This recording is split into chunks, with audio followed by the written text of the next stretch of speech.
So that'll work out good. We are here with Matthew, the Night Slayer. No, he's not the Night Slayer. This is just his project, the Night Slayer, over on Kickstarter. Only 3 days to go. So woohoo! Yep. We got our business to do today, as well as talking to Keith Gleason about his 2 projects that are going on, and get in a little Jim Starlin. Waiting on my co-host, waiting on Keith, but I and Matthew are going to take off running, hit the ground running, and shall we begin?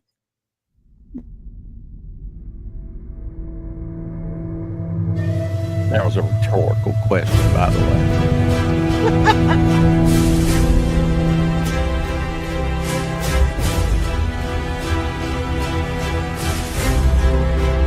You're going to have some fun today. On Friday, take the spot. It's Sunday.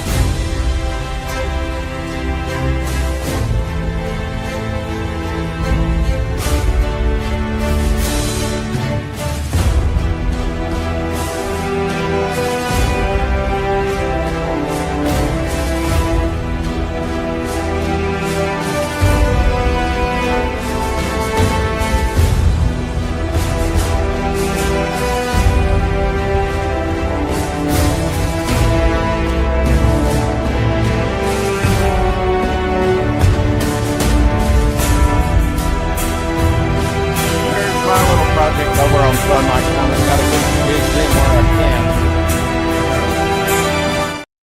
I actually went into the campaign and did a little bit of, changing on the campaign. Haven't put anything new up to buy yet, but I've made some, in the write-up and different things. And actually, I got a pretty good charge out of just making the campaign better. So once I get into it, look out.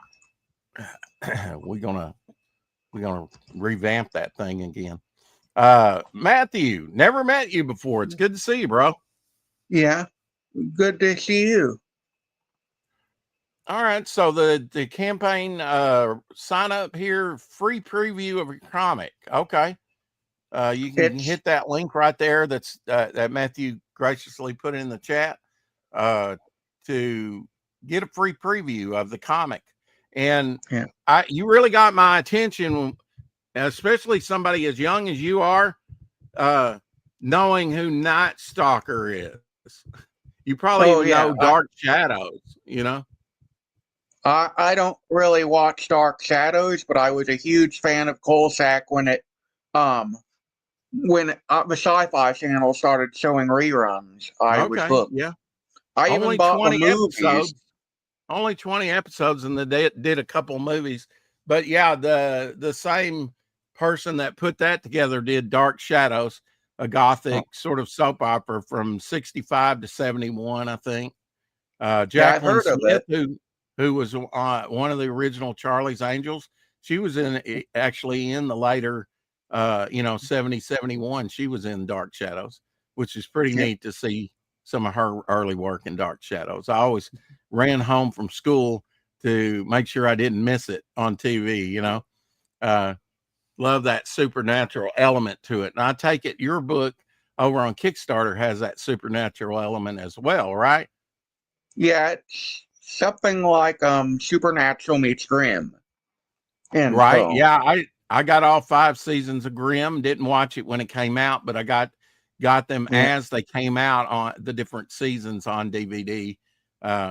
That's just kind of what I do. After I watched the first one, I thought, yeah, this is pretty good. I really enjoyed Grimm. I like some of that stuff. I've really only this year watched a few episodes of Supernaturals. Actually, I was down Atlanta working. But they had it on TV all the time down there in the hotel lobby. And I just, as I sat late night, they watched some of the stuff, for the very first time.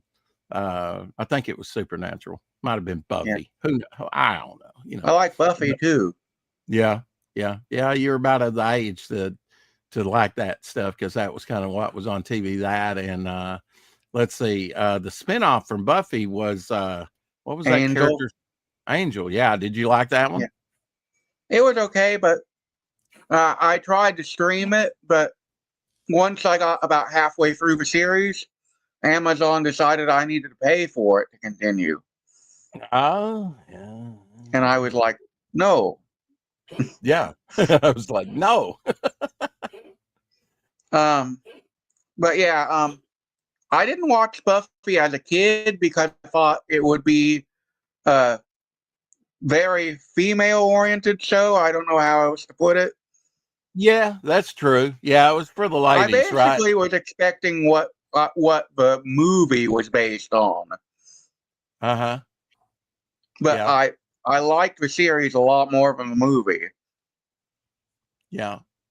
Yeah, a lot of people say that. I mean, I saw the movie, I think, maybe a couple times. Yeah. All right, we're going to get started here. You say you got like 3 days left on the campaign, correct? Yep. Night Slayers here. How did this project come about? Well, Just out of your love for the different shows like that? honestly, it's a weird story. Okay.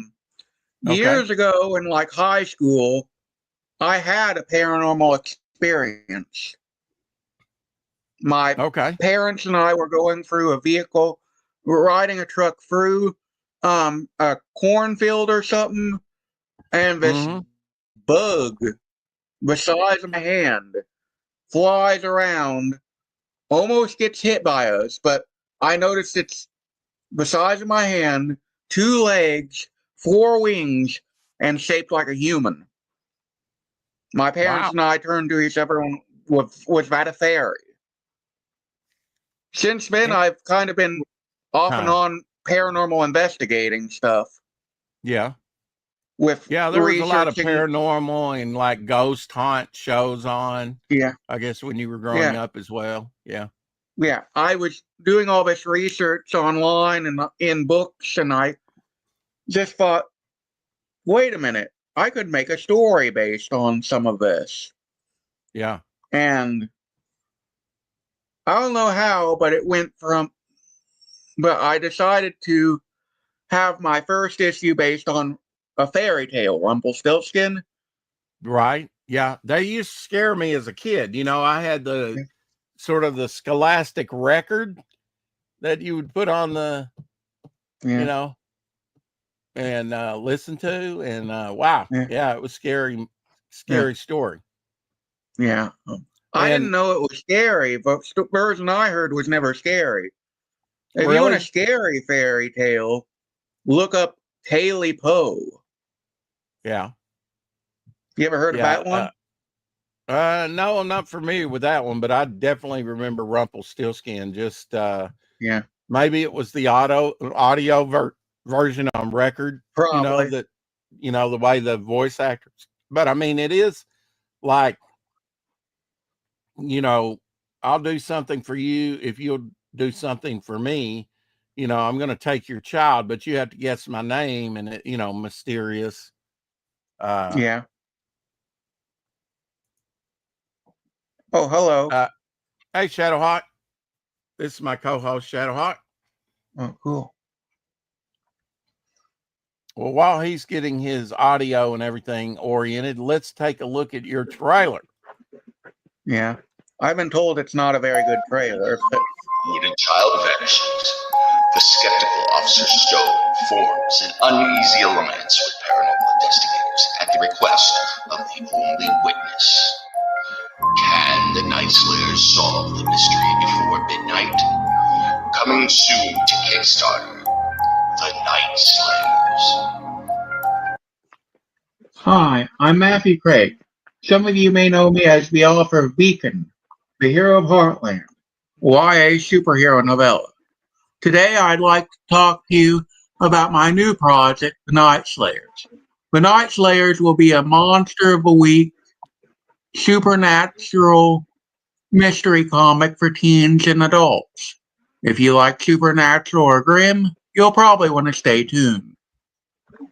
Each issue of The Night Slayers centers around paranormal investigators Carl Vincent and Emily Niles facing a new paranormal threat inspired by a famous fairy tale. In our debut issue, based loosely on my favorite fairy tale, Rumpelstiltskin, the Night Slayers and a skeptical police officer forge an uneasy alliance in hopes of finding a missing child. So, let me confess something. I have done this Kickstarter before, twice. It wasn't until after they both failed that I was informed the art I had commissioned wasn't of the quality the fans expected. So I hired a new art team. This team has completed 10 of the 20 pages that make up issue 1. I've also written a script for a sequel based on The Little Mermaid. So, what do you get for backing? If you pledge at least $5, you get a PDF of the comic. You can also pledge $10 for a print copy, or if you're watching this video within the first 24 hours of the campaign, you can get a discount on the print copy. We also have some other tiers and add-ons, like a limited edition trading card set or a signed poster, and a few stretch goals that will be revealed if we reach them. Thank you for considering the Night Slayers. Goodbye. So this isn't your first rodeo, Matthew. It sounds like you've had another book that you put out. Yeah, it was a novella, but not a comic, but yeah. Were you a comic reader when you grew up? When you were honestly a kid? Not that heavy into it. When I read, it's either independent comics or like Elseworlds, where I don't have to put too much what's the word? Effort? Time and effort into it. Yeah. And or like What If, something like that. Yeah. Yeah, kind of a one I don't shot. like the whole Shadowhawk. You have to read this comic to understand this comic. Now you're up in Illinois, right? Yep. Yeah, I saw that on the campaign. Oh shoot, he kicked himself. Yeah, he's up. Shadowhawk's around the around the Chicago area. Oi Savaloy, Carrie, how are you? I have a video on my YouTube encouraging backers for Matthew's campaign. And thank you. Yes, he has 3 days on the campaign of Night Slayers. If it doesn't fund, are you still going to make the book, or I plan to do the Kickstarter one more time? Okay. When the book is complete, if we fail. Okay. As for her answer, or for her question about doing more pages, there is a new page that has been inked but not colored.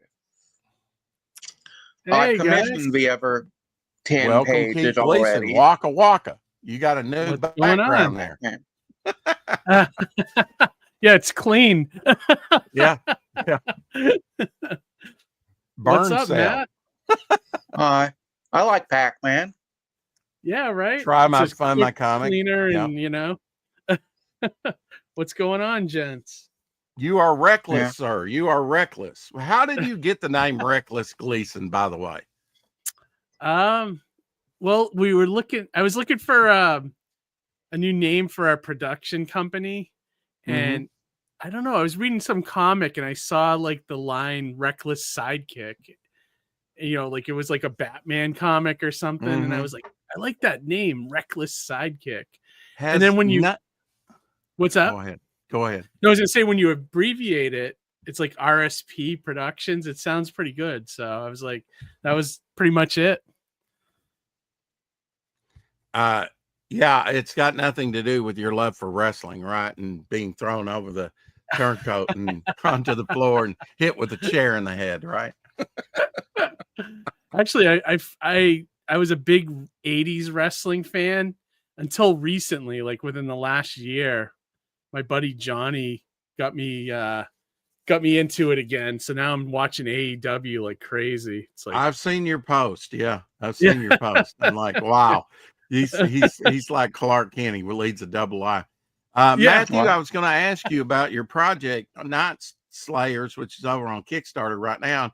I believe Keith Gleason's got one over there as well. Is this your first Kickstarter? It's my Keith? third one. Your third. Okay. The other two failed. Right. To put it This one- in a nutshell, like I said on the trailer, I paid a whole bunch of money to an artist who I later found out did not give me good enough art. Basically, I thought he didn't, but I thought he was my friend, and he was right. Yeah. Yeah. You Long had story, but Yeah. My new editor thinks I got scammed. Hey, Eric, are you still at 10 pages done on the project, or has that been proceeding forward? We got the 11th page inked last I checked. Okay. Nice. Hey, Shadowhawk. Hey, what's going on, fellas? Sorry, I had a major hassle getting in here. Hey, Keith, good to see you, buddy. What's up? Matthew, good Yeah. to see you again. Good to see you guys. Good to Yeah, see Matthew's Shadowhawk. up around you, Shadowhawk. He's in Illinois. Yeah. What's whereabouts? You close to Chicago or? Effingham, it's near Mattoon. Oh, yeah, I know where Effingham's at. Yeah. I have no clue, but then I don't get out. I must confess something else. Comics weren't really my thing until recently.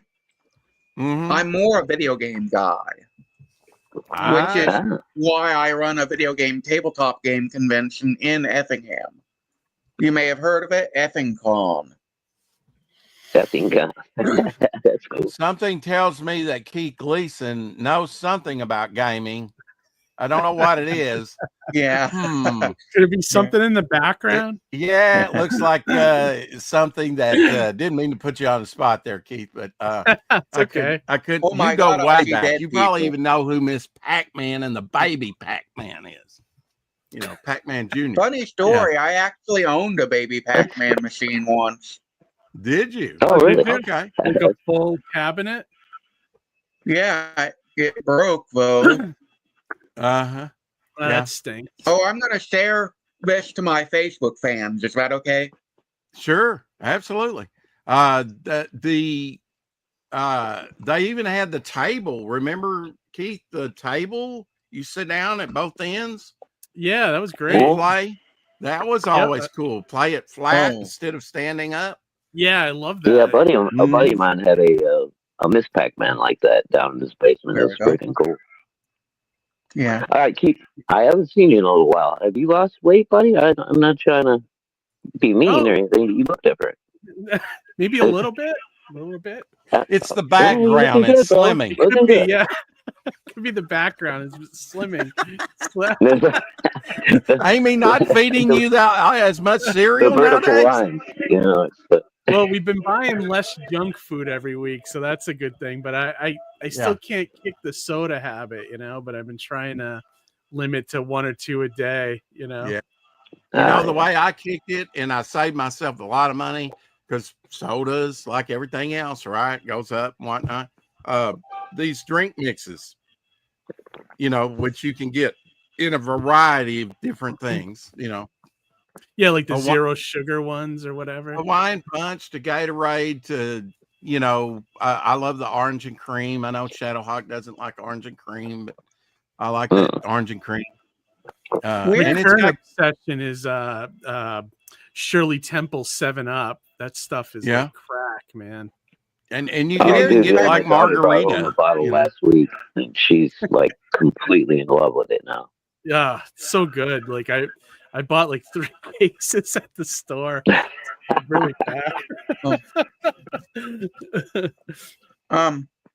This is a weird fact about me, but you're talking about how you can't kick the soda habit. I have a very strange addiction: milk. Mm. Oh, really? It's almost the only thing I drink because I can't Really? stand Yeah. not drinking it. That's interesting. Oh, thanks, Eric. Yeah, me too, man. Can't give up the soda. I don't know why. I always Yeah, I'm a tell milk people. fiend too, Matthew. I always tell people they can have my milk when they pry it from my cold dead hands. May I interject and just say, sugar, Keith. Sugar is why you can't kick it. You know, you're Mr. Cereal. You're Mr. Sugar in a box. Yeah. You know, Strangely enough, my whole family started losing weight after they gave up cereal, even the healthy stuff. Yeah. Eric, Well- don't buy it. You'll end up like me, man. You're gonna end up getting like 3 cases of it. Do you drink flavored Legit milk, awesome. Matthew? I like chocolate milk sometimes, but I prefer regular milk. Yeah. I know we Like had like 1% Nestle's or- as a kid, right? We would do like the strawberry or the chocolate in our milk. Yeah. Oh yeah. Mhm. I like 1% or 2%. Huh. I like Not milk. milk, in my opinion. Keith, only I time gotta I ask you, drink what is milk your is cereal. favorite cereal of all time? Of all Mine? time? Huh? Mine or Matt's? Both of you, you know. Oh, Why not? okay. Oreos. Oh wow. Oh, that's a That's a good choice. choice. Yeah. Quisp for me. Quisp. Oh, Crisp is a good I one. could have probably guessed that. Yeah, it's Quisp very. is so good. I mean, they still make it from time to time, right? It's kind of hard They to. do. I just had an interesting one. I forget. It's a football player's name, but it's like cinnamon toast crunch mixed with strawberry lemon Cheerios, and it's like a Chex mix kind of cereal. It was really good. Really Okay. good. Huh. Never heard of it. Yeah, I haven't tried that one. Yeah, it was shockingly good. Yeah, I like It's a lot of the, sugar. Probably Cocoa Pebbles were my favorite cereal of all time. That's a good one. I could eat a whole box of that shit, dude. Just Yeah.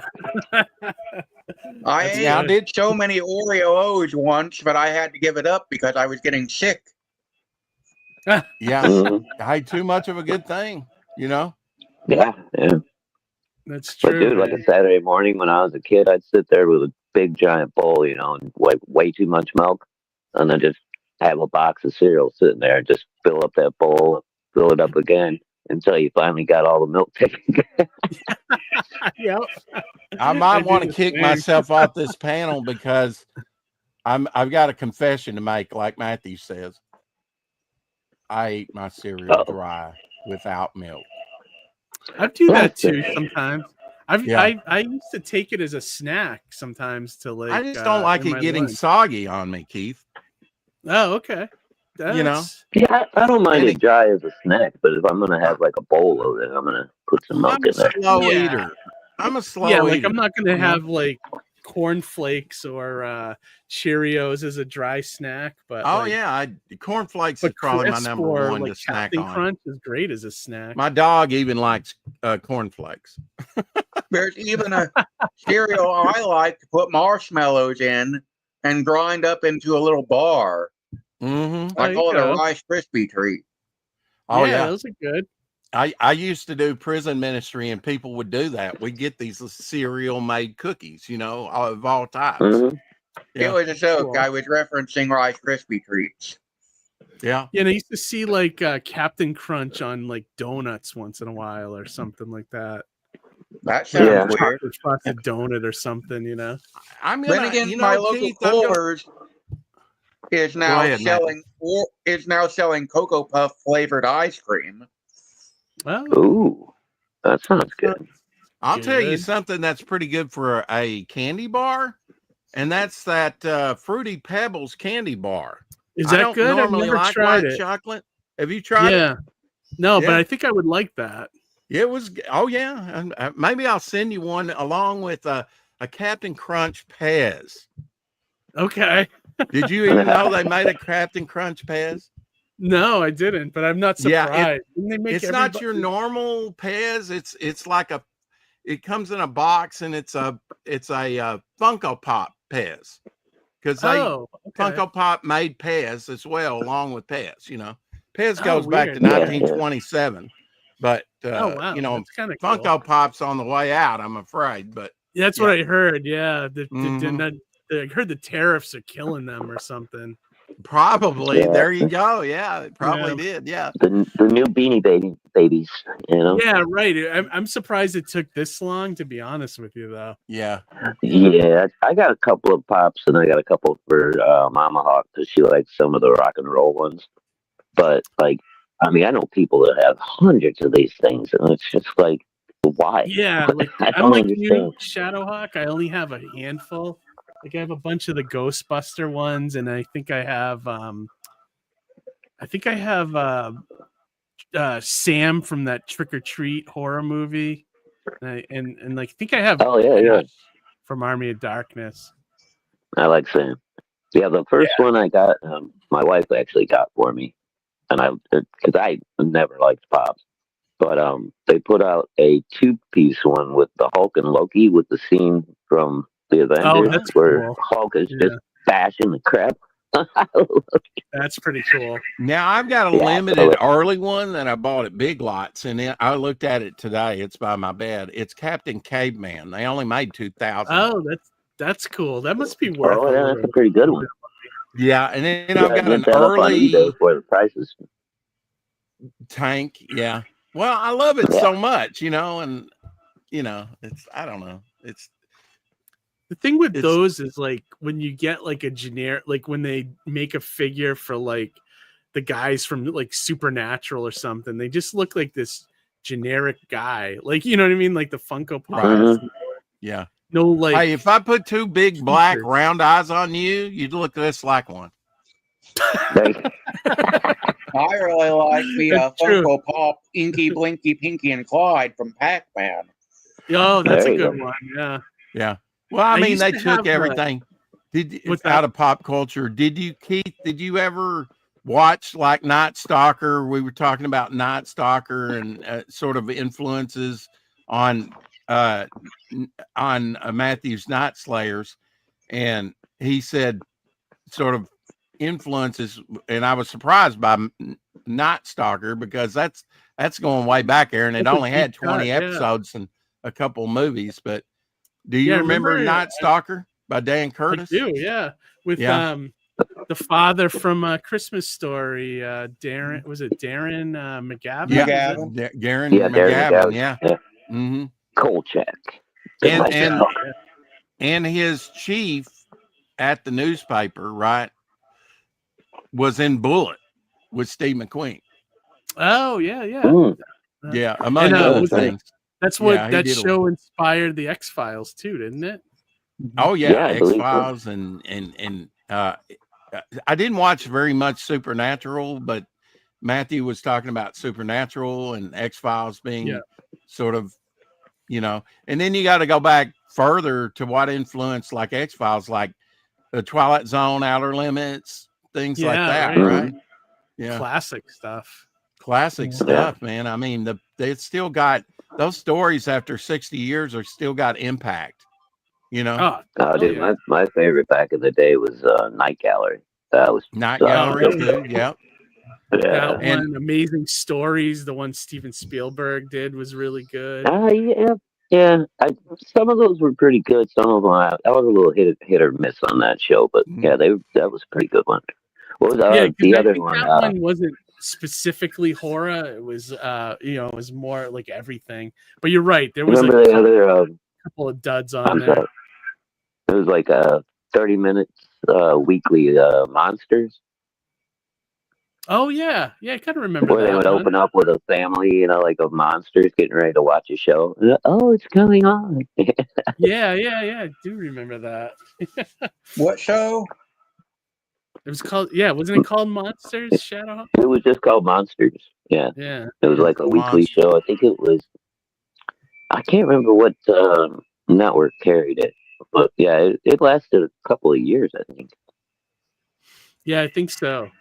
Tales They from did the some Crypt, good stories on there. obviously, was They pretty did good, too. some Stephen King short stories. They did all kind of like Richard Matheson stories, all kinds of good shorts that they turned into little half-hour TV shows.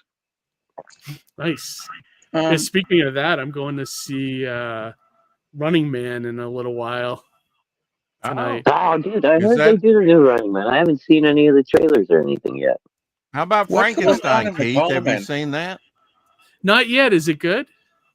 I don't know. I haven't seen it, but Oh, from okay. what I hear, it's Seen it's what? based on Bernie Wrightson, Well, I haven't. Frankenstein a I lot. saw that it was 2.5 hours, so I just haven't had the.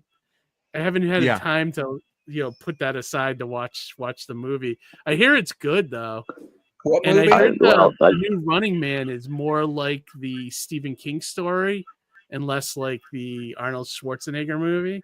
So I'm Mhm. oh, curious. cool. As long Yeah, as they 'cause, have I that mean, little sectional head thing in there, Which one? the oh in no, the that's Arnold Oh, version, his face kind of comes unhinged, right, in different no, sections. that's Mars, Total right? Recall. Oh, what? Total Recall. Okay, Yeah. what I know, I'm gonna kick myself. You're Bad. thinking of the one. The Running Man is the one with that's like a game show with Richard Dawson and Yeah, Richard Okay. Dawson's. Oh, I had an Schwarzenegger idea. has so many one-liner, like probably the most one-liners he ever has in a movie is in that his Running Man, I think. Oh yeah, he had a bunch of good ones in there. Yeah, Frankenstein. He I had keep this hearing Frankenstein is great. I just haven't had a chance to watch it. Yeah. Well, I was convinced last night. I was watching the Jack show, and Anna, that Star Wars girl who doesn't even like horror movies, went and watched Frankenstein on Netflix, and she was absolutely blown away by it. She loves it. So, Oh, okay. Yeah, if, Guillermo if del somebody Toro who doesn't even usually does like a horror good job. movies, yeah, I like Guillermo del Toro. Yeah, Everything he's done so far has been pretty darn good. yeah. Has anyone Apex. watched Good Boy? What was it? Good. Good Boy. Yeah, I've It's seen I that. haven't seen it yet. I want to see that one too. It's basically a haunted house, and the only one who knows it's haunted is the dog.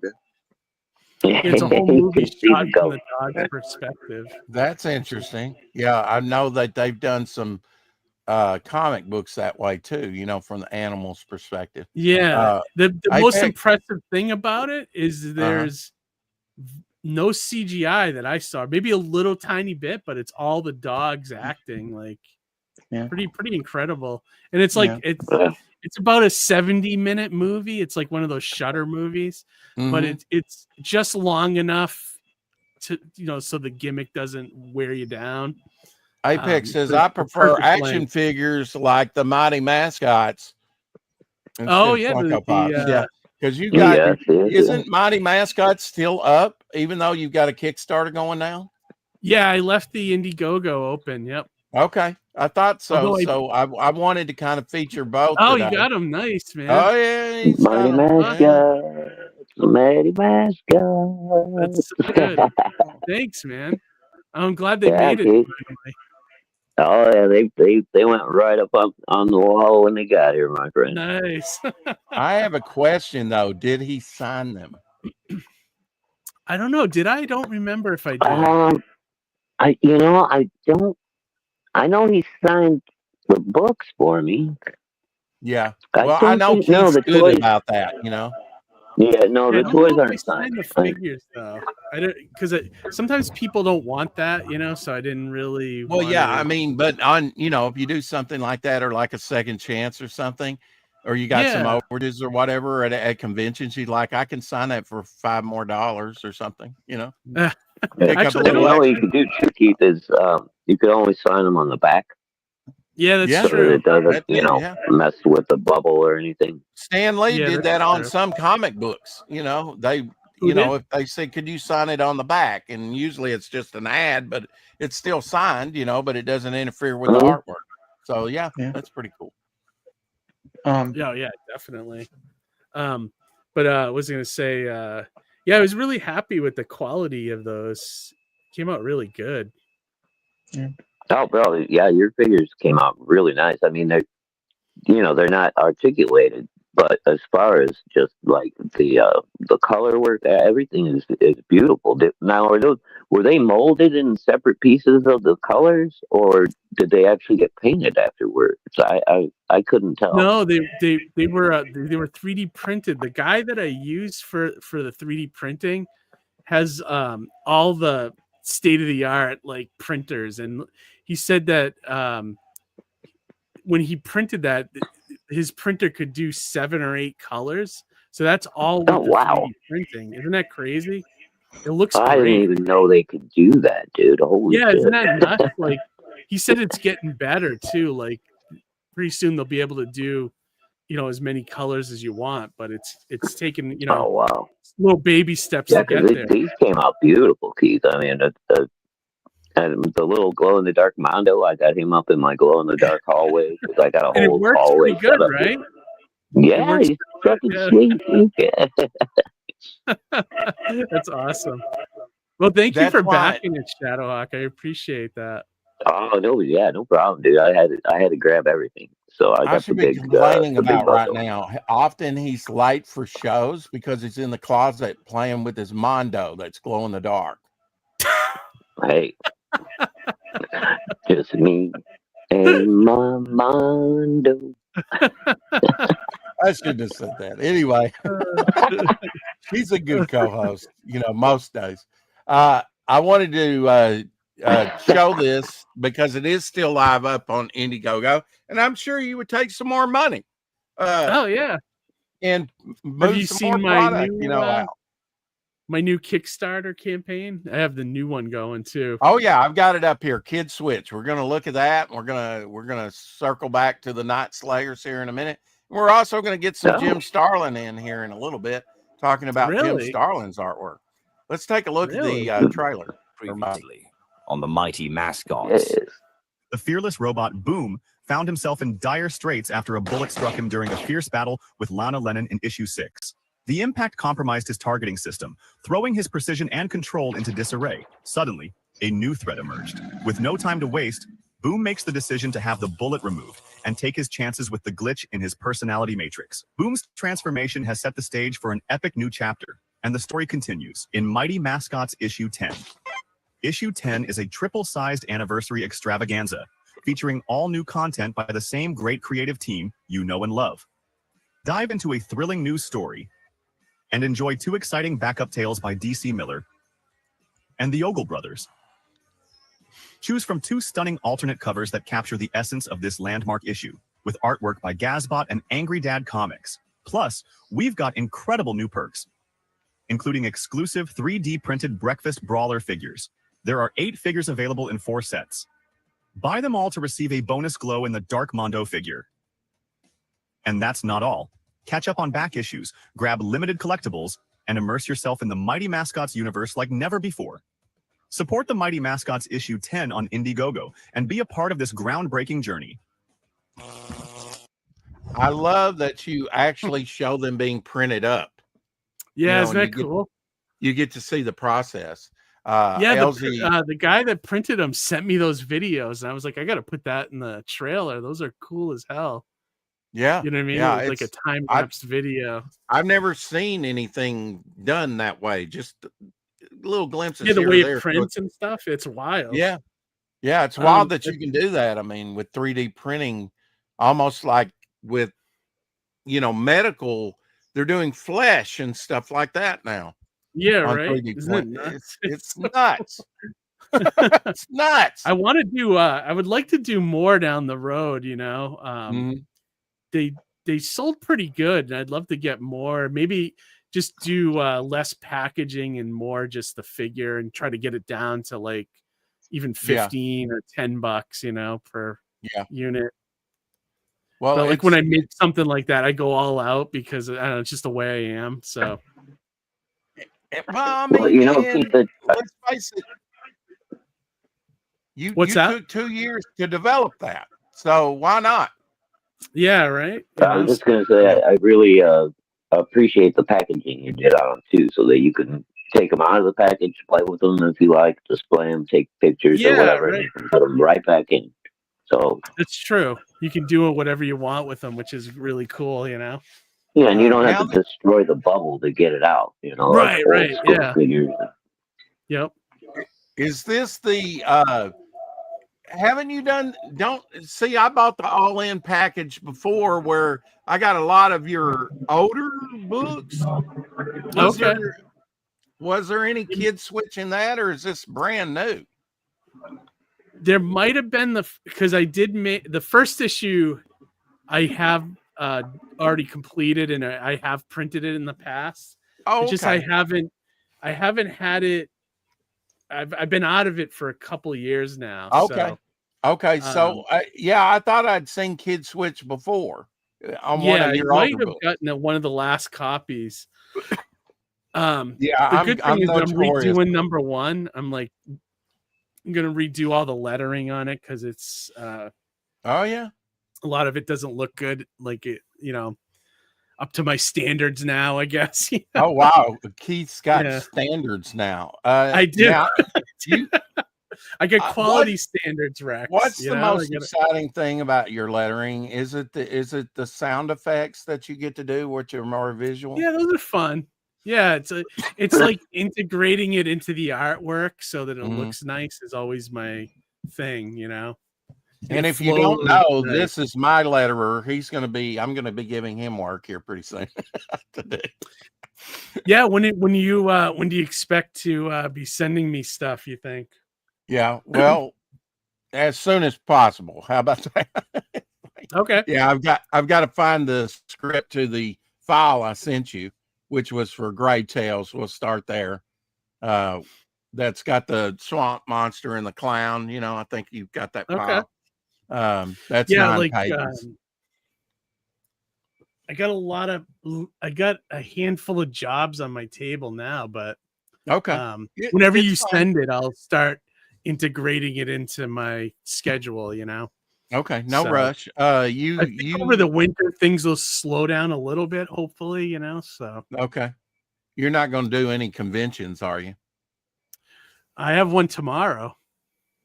Man, you're like a fixture at Plasticon, and Tomorrow I'm doing a show in Maine called Kids Comic Con.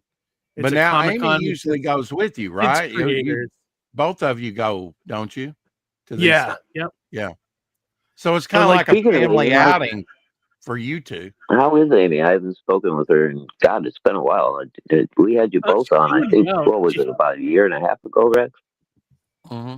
She she hates her day job, but like it's like so it's like one of those things, but she's the breadwinner in the family, so so she's constantly busy with that, but she does like to go to conventions with me and table with me and sell her art, so yeah, she's a sweetheart. Tell her I said hi.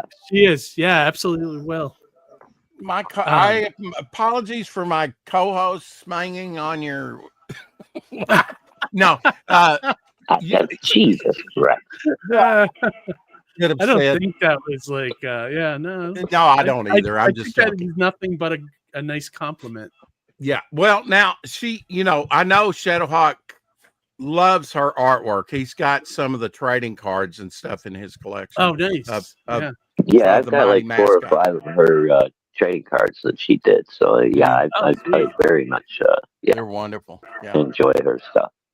Amazing artist. I wish I could utilize her more for my comic stuff, but she's like she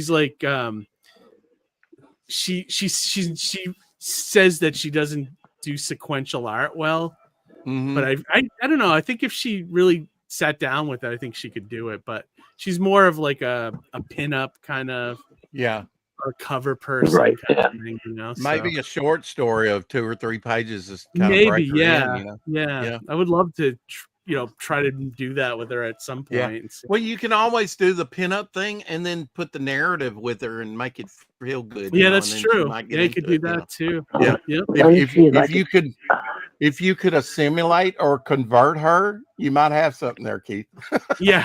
I agree. Oh, here you go.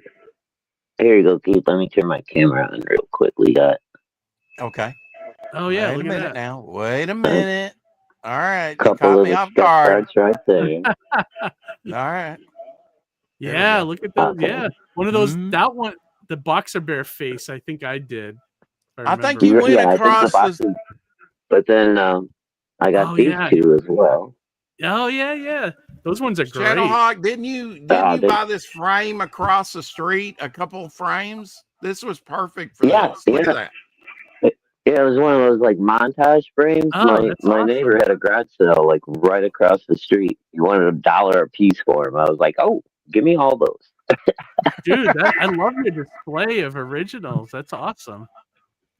Yeah, dude, And that's I'm all I got up on. Well, here, I'll give you a quick scan of the room here. Oh my god, yeah, look at that. Fuck yeah, Everything, that's awesome. everything you see on my walls is all All this is all original. CG and who indie needs artists. wallpaper? Oh, yeah, Oh everything you wow. see here is yeah, it's all stuff that I bought in the auctions and stuff over the Oh, last almost for 8 years now, several years. 7.5. Yeah. Wow, that's awesome, man. Got a great collection there. Wow, thank you. Yeah, you know, dude, I didn't have a lick of original art in my collection until I got into following CG and the new indie scene and Oh wow. started Yeah. participating in auctions and everything. Because I never got to go to conventions or anything when I was younger. I was raising kids and I didn't have the money to go spend at a convention. So, Now you gotta make up for it. yeah. But, and I don't want anything from the mainstream anymore. So it's kind of cool that, that there's so much cool indie stuff going on right now because I can Yeah, I gotta always agree find, with you there. new things. Yeah, yeah. I'm loving it. Matt, looks like you were gonna say something. You got your hand up. I was just wondering a Sorry, few man. things. Like, I'm wondering how hard is it to become a comic book writer for other people's comics? For other people's comics? Ugh. I don't know. I mean, Do I know any of you write for other my people? my co-host Johnny has taken jobs from people to write their ideas into a script form. Yeah. Mhm. I guess it's he's gotten jobs from like artists looking to take an idea that they have and then put it into script form, and he'll do that. I don't know what he charges for something like that though. Like I don't know if it's like a set rate or what, I think but standard rate for an amateur is supposed to be $50 a page. that sounds about right. Yeah. And then there's also the editing aspect. You can get what Yeah, I mean, you got to do a editing. couple drafts kind of thing Mhm. usually, and I don't think I'm a very good editor, but I'm willing to try writing. Yeah. yeah, Keith, does Amy? She probably goes over everything with you too, right? She's kind of like a de facto. she's like my editor. editor. Yeah, she'll Yeah. tell me if I'm like punctuation and all that stuff. If I'm saying Do you something, show it to other people to kind of go through it and I edit it and have, make yeah, sure? Yeah. yeah, I have in the past. I've Yeah. never actually hired like a real editor, I guess, to go through my Yeah. stuff. Well, But you're bubbling effervescence, so you've got one of those personalities that people kind of gravitate to or get tired of after a time. But it's like What's up, the Pop? perfect storm. see how I can compliment you and show you the back of my hand all at the Oh same yeah, time? yeah, yeah. The I do backhanded the shadow all the compliment. time. Okay, let's watch Kids Switch. Yeah, let's start it. What if you found a piece of junk that turned out to be one of the most important items in this universe? And every universe. Meet Joey Swick, your average teen who's about to have his world turned upside down when he stumbles across a curious device in the local junkyard. A glove packed with mysterious and incredible powers. This isn't just any gauntlet. It belongs to the Dimensioneers, a group of godlike beings who control the fabric of reality. Joey and his best friend Monty are thrust into a wild adventure, facing off against the brutal Commander Skullguard, who'll stop at nothing to reclaim his lost property. Will Joey master the Gauntlet's powers in time and survive? Kid Switch is a story about friendship, discovery, and embracing the unexpected.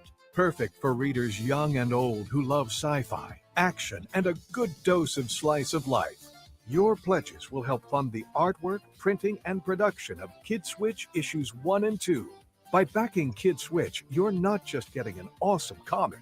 You're joining Joey and Monty on an adventure that spans dimensions. Let's make Kid Switch issues 1 and 2 a reality.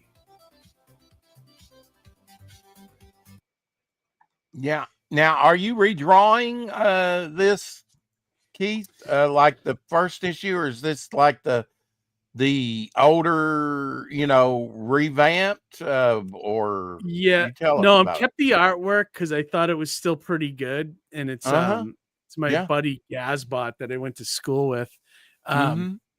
and the only thing I redid was the lettering on it. I think the lettering's a lot Okay. stronger, but the pages you're seeing right there is the new artist, and I thought it was very, it's pretty close, in style. So And I was and like, so the new artist is probably featured in issue 2, right? yes, yeah.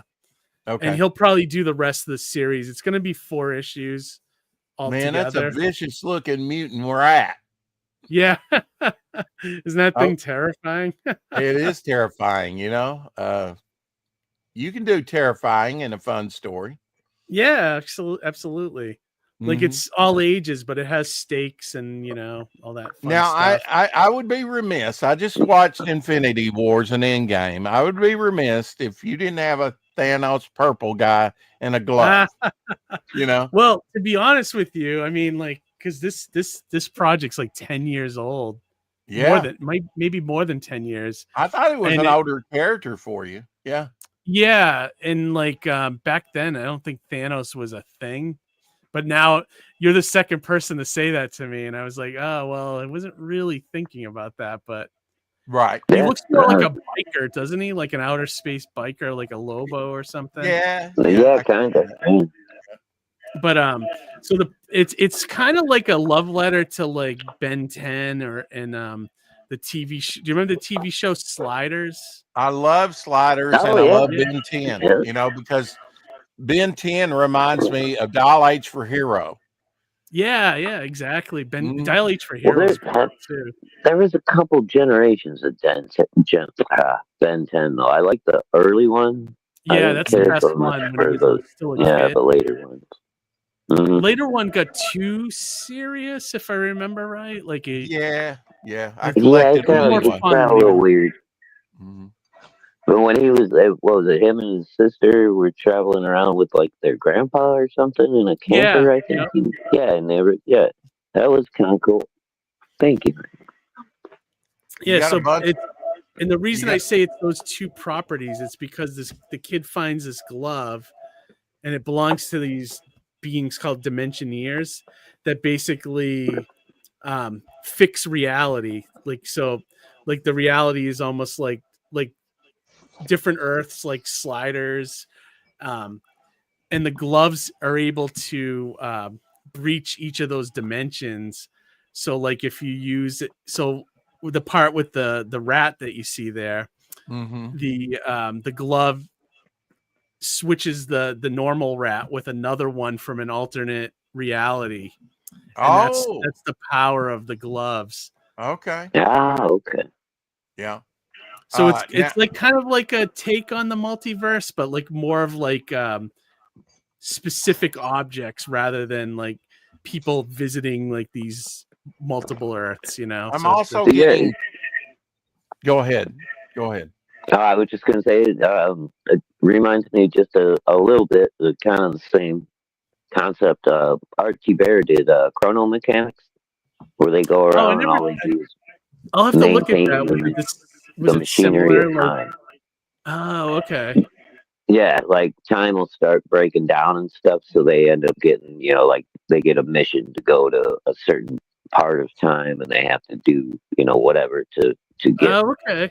Yeah, this it sort of back has a into- similar vibe in the fact that like these beings, these Dimensioneers, like things like Bigfoot, like it's real, but it's just Bigfoot's in the wrong dimension. So they go around and they fix like these dimensional anomalies.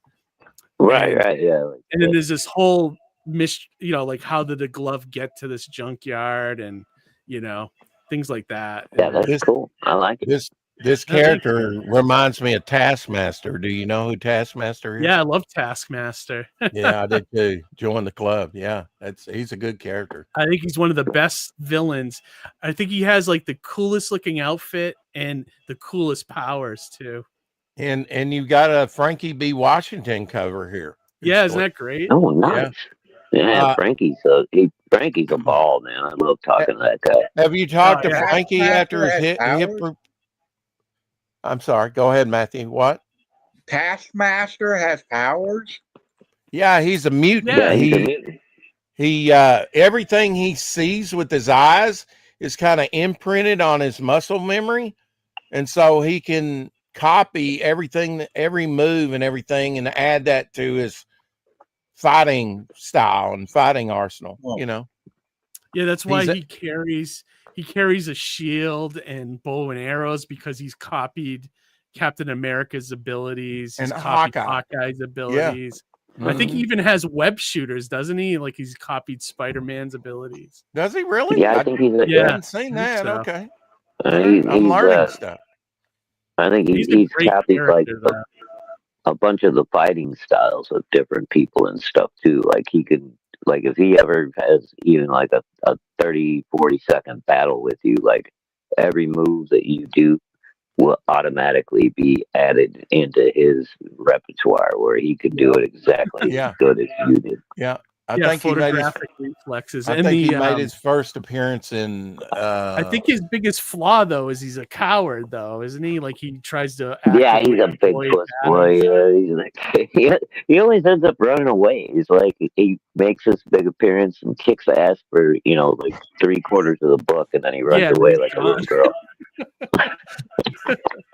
And I think they said his whole outfit it's inspired by like the Day of the Dead and all that, like the oh really, something like that. Yeah.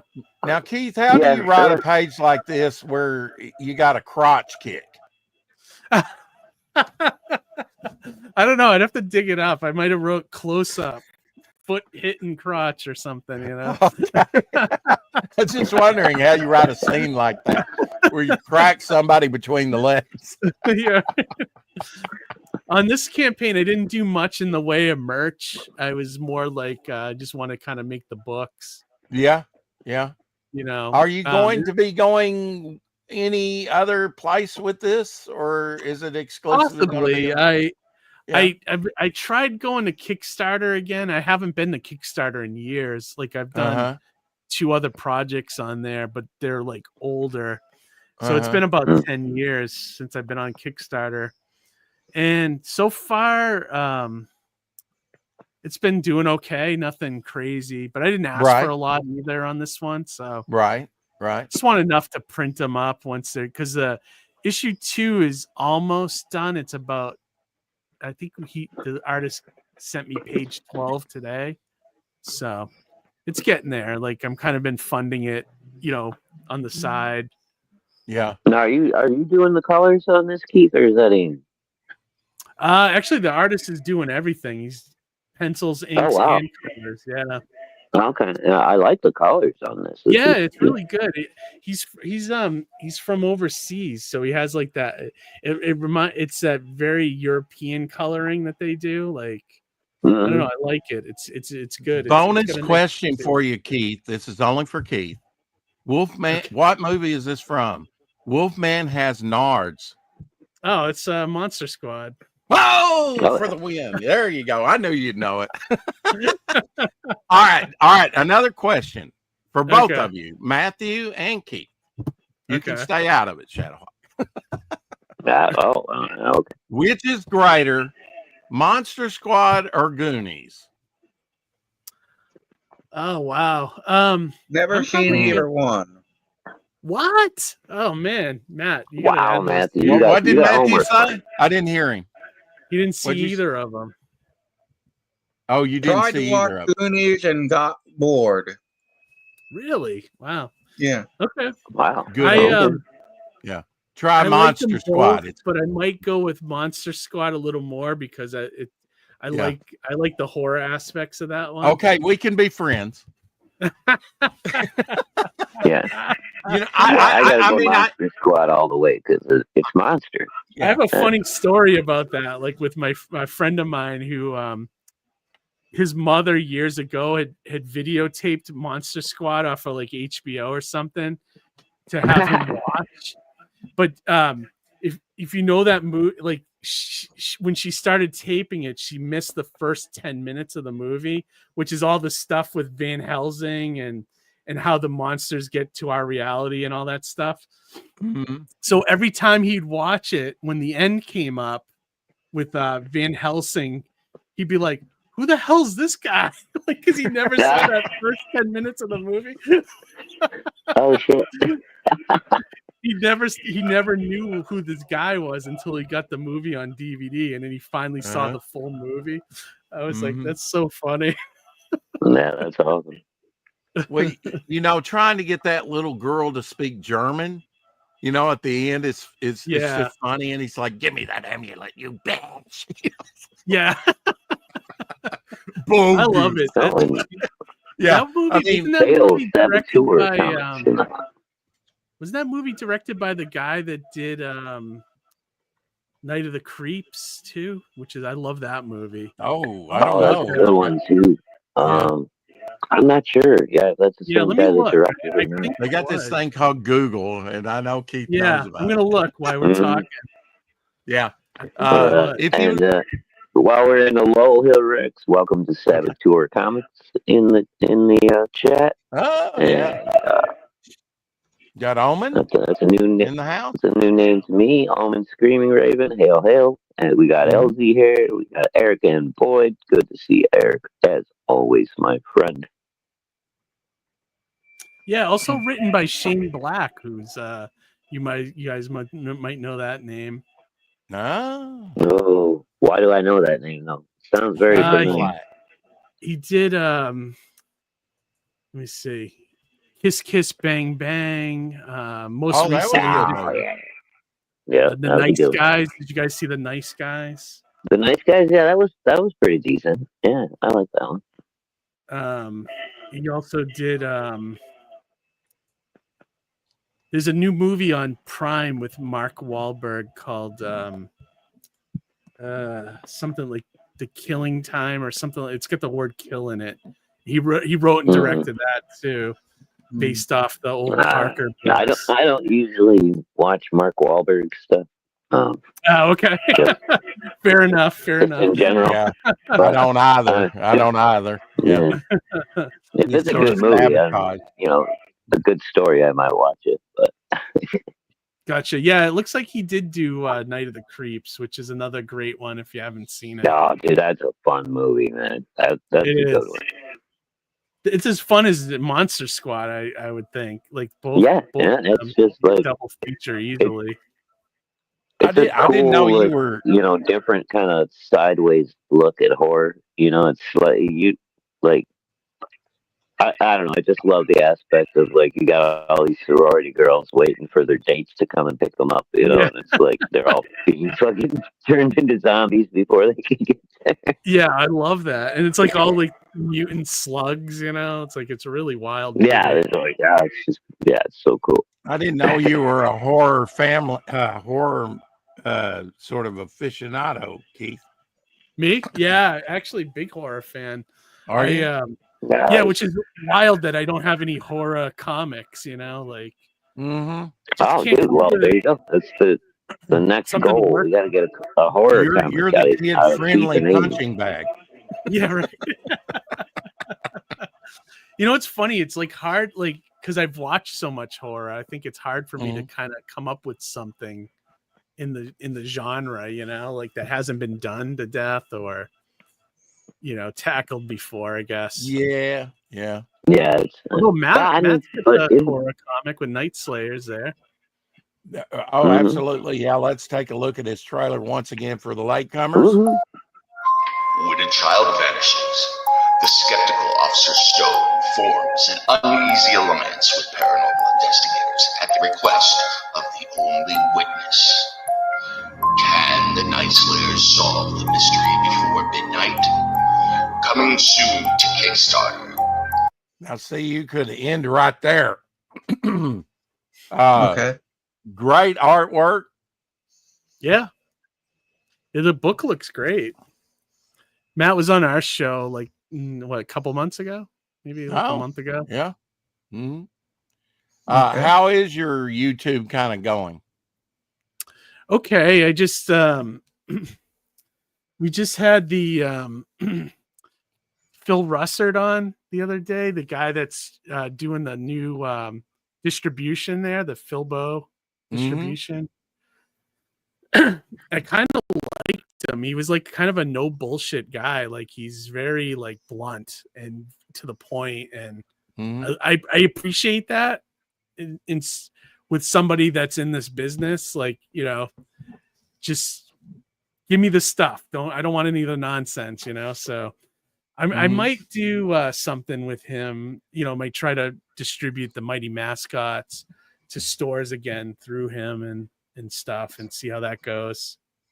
Now, do you do local comic book showings? Like, do you show up at, you know, things? Yeah, I've done some signings locally. I work at a shop part-time, actually. And I have all my stuff in that shop. And that guy's do you have your own personal pull list, or?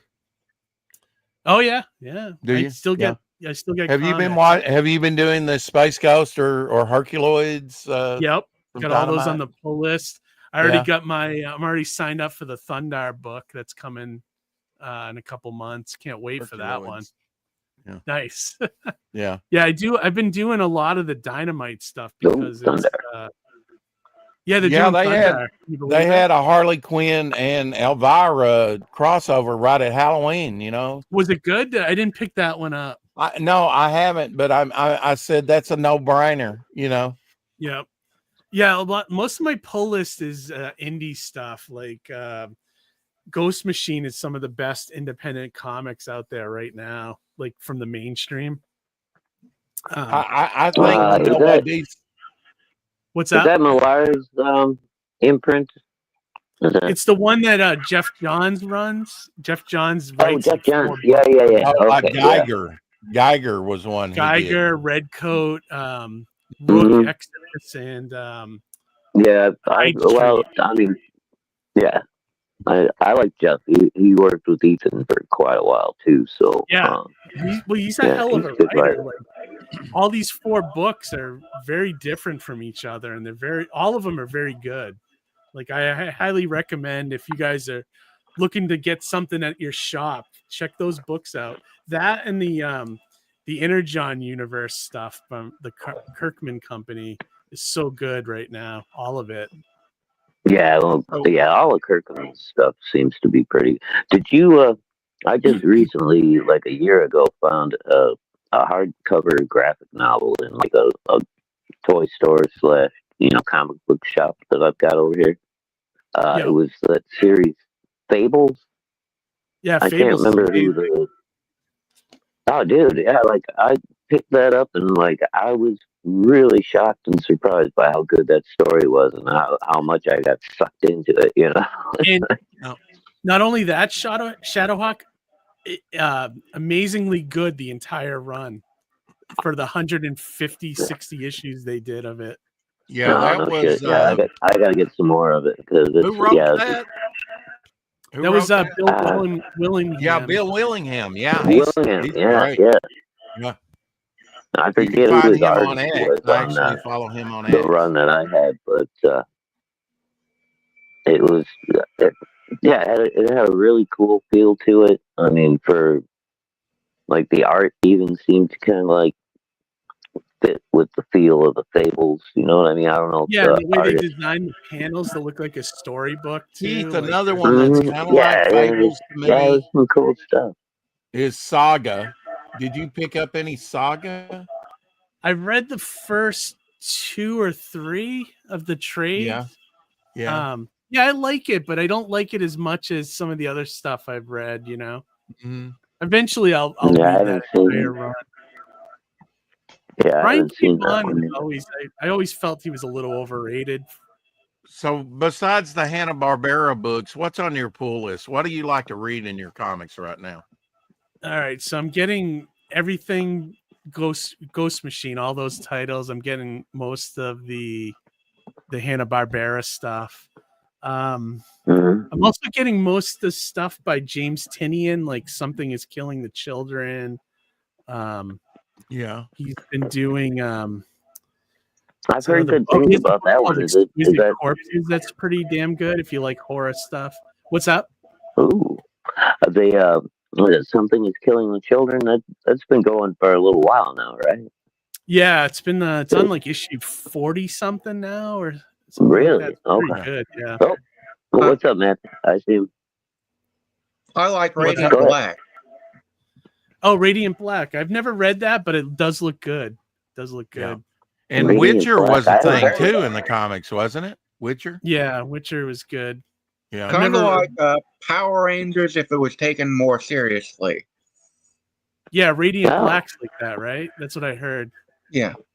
Yeah, I haven't seen that one yet, but that's interesting. Yeah, Now, I could get Keith, into were that. you a Power Rangers fan? Me? I was No, I as was a a little kid. too old when that hit over here in the Okay. US. Well, I was we like could in be high friends. school when that was coming out, I think. My So I kids were never younger. caught the Power They're Ranger about fever. Matthew's age.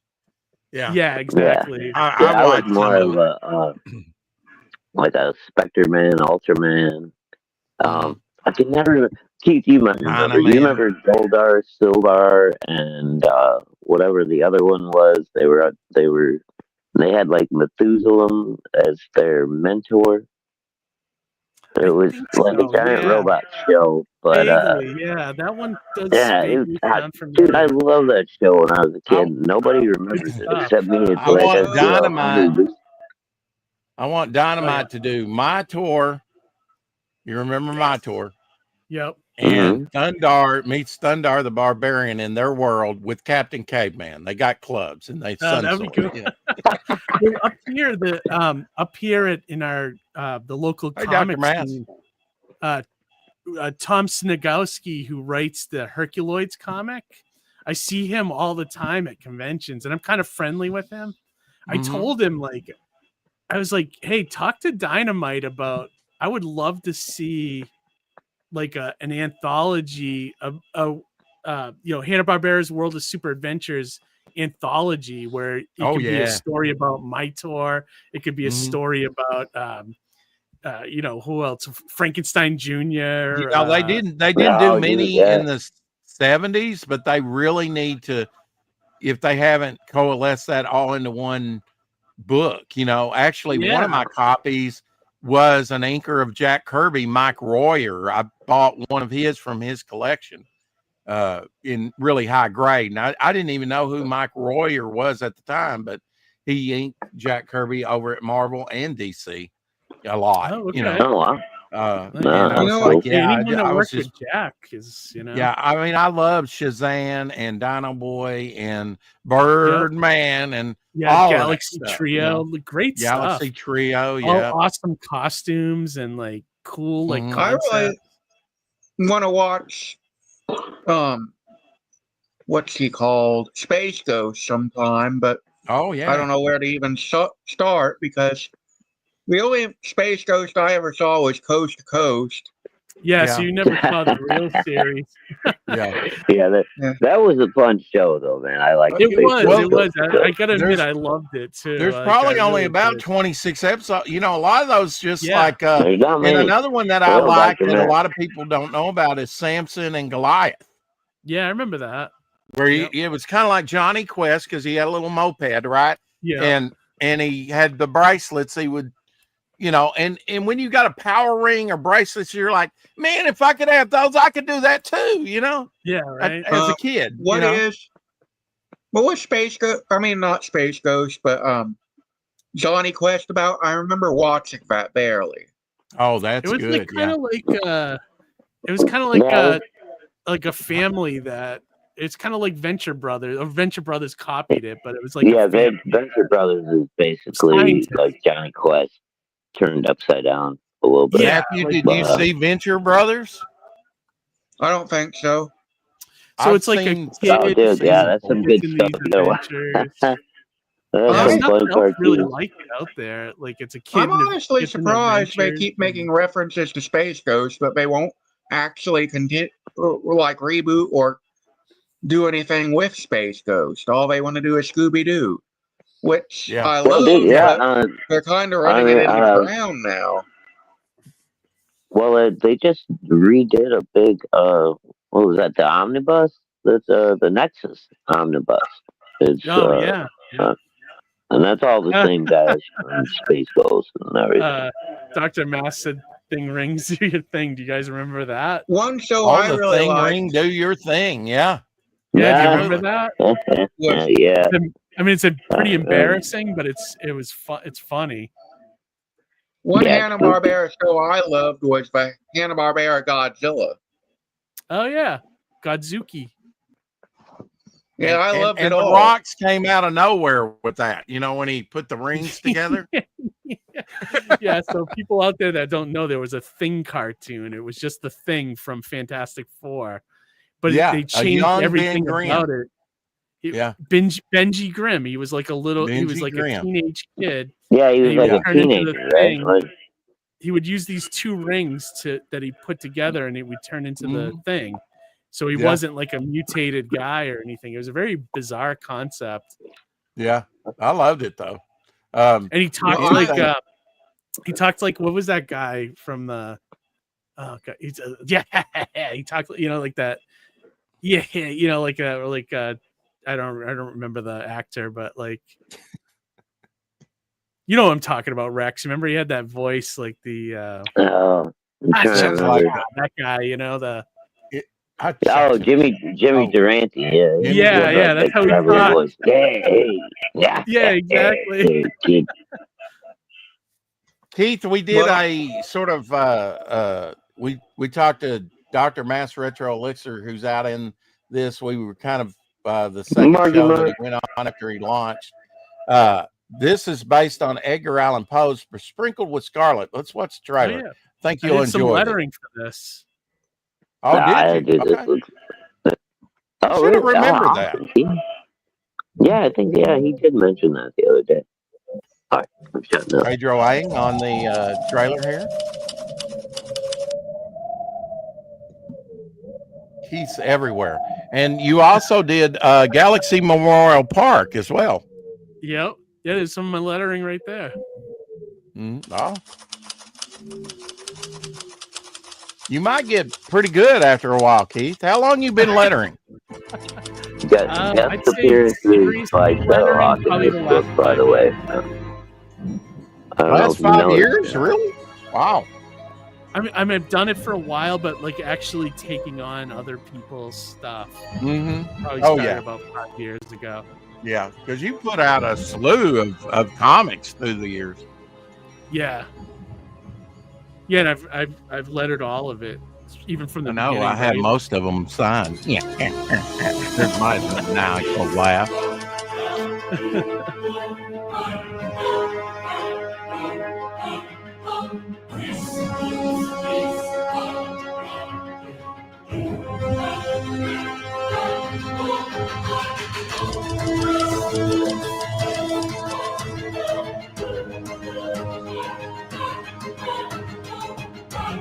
So we had Dr. Mask on not too long ago, but I know a little bit about this project just from the inside of it. And I love the idea of this. Like, have you guys had him on? Yes, yeah, we had him on just the other day. We've had him on multiple times. Absolutely. Oh, nice. We'll have him. I love it. I'm It's like trying a to make him a magazine. permanent part of the show. He's going, man, it's at dinner time. Yeah, right. He likes to eat off the bone, you know? Yeah.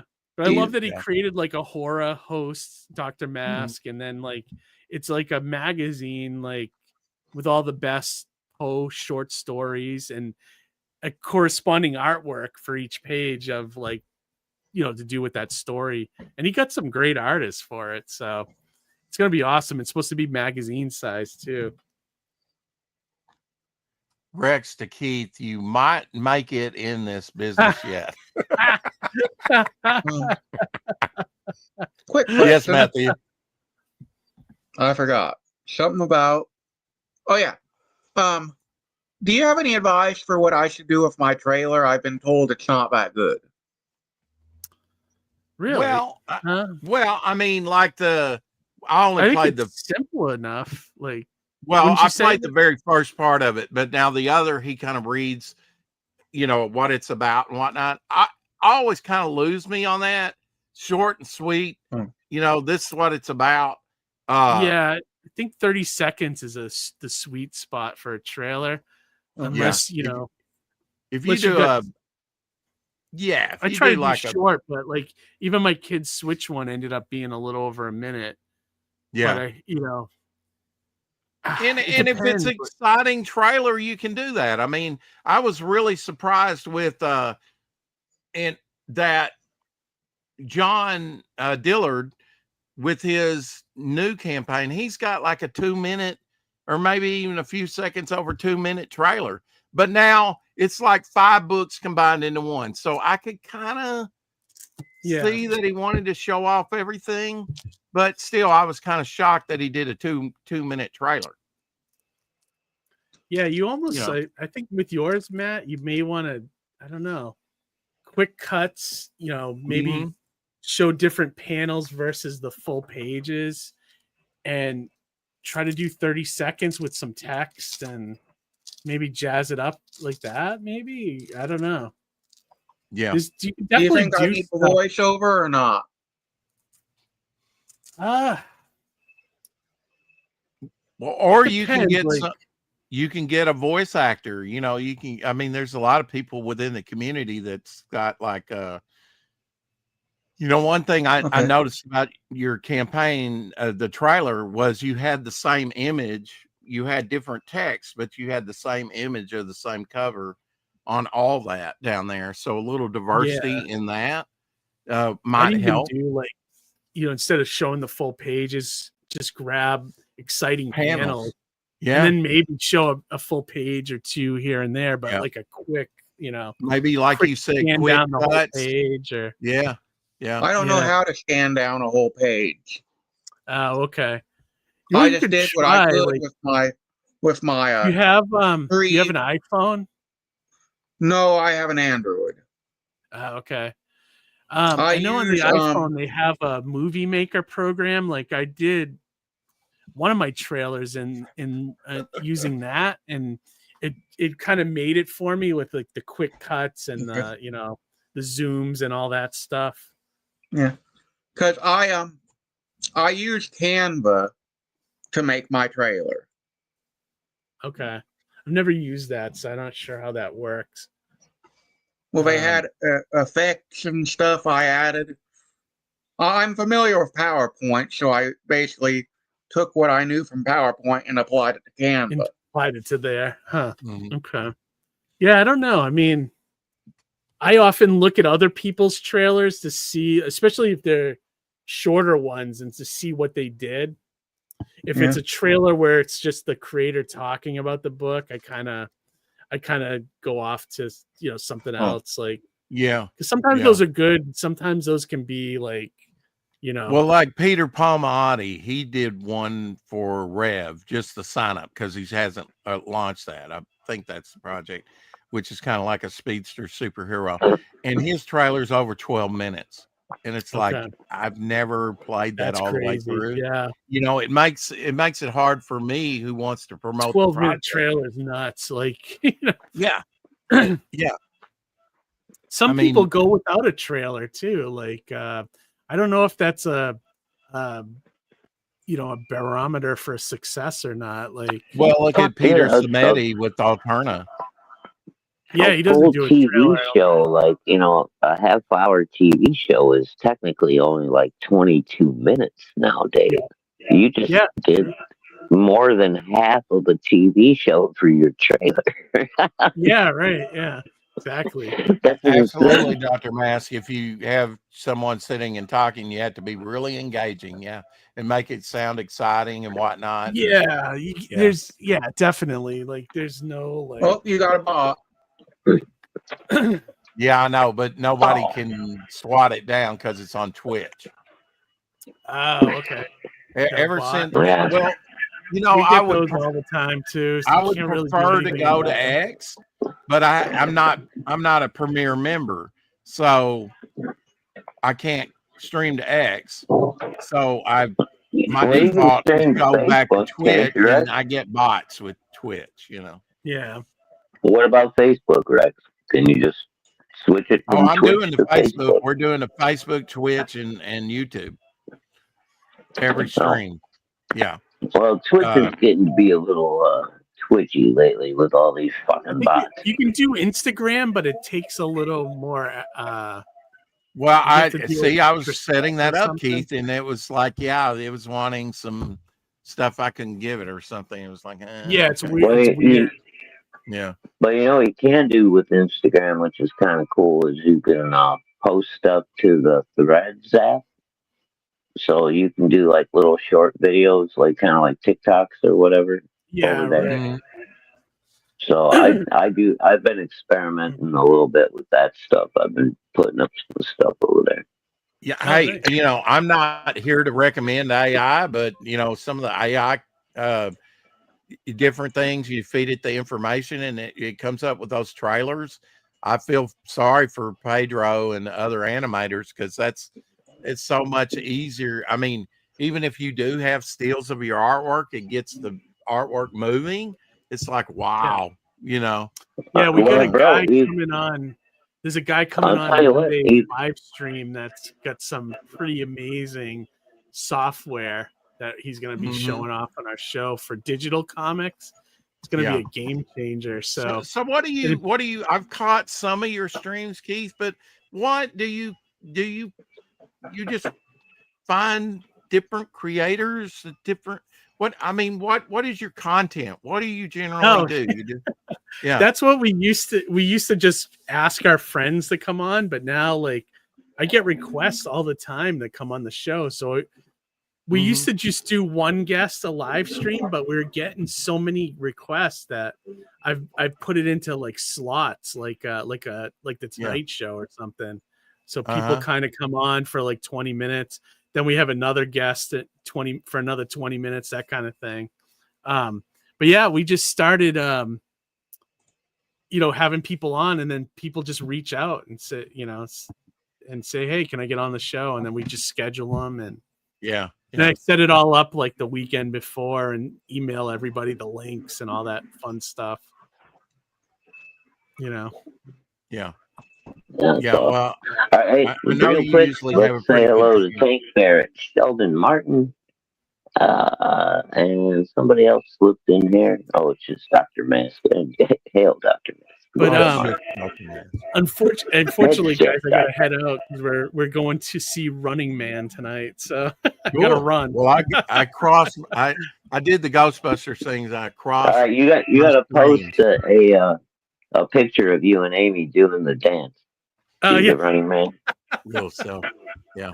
my favorite part in the original is when Richard Dawson says to Arnold Schwarzenegger, he's like, "Drop dead, you bastard," and Schwarzenegger's like, "I don't do requests."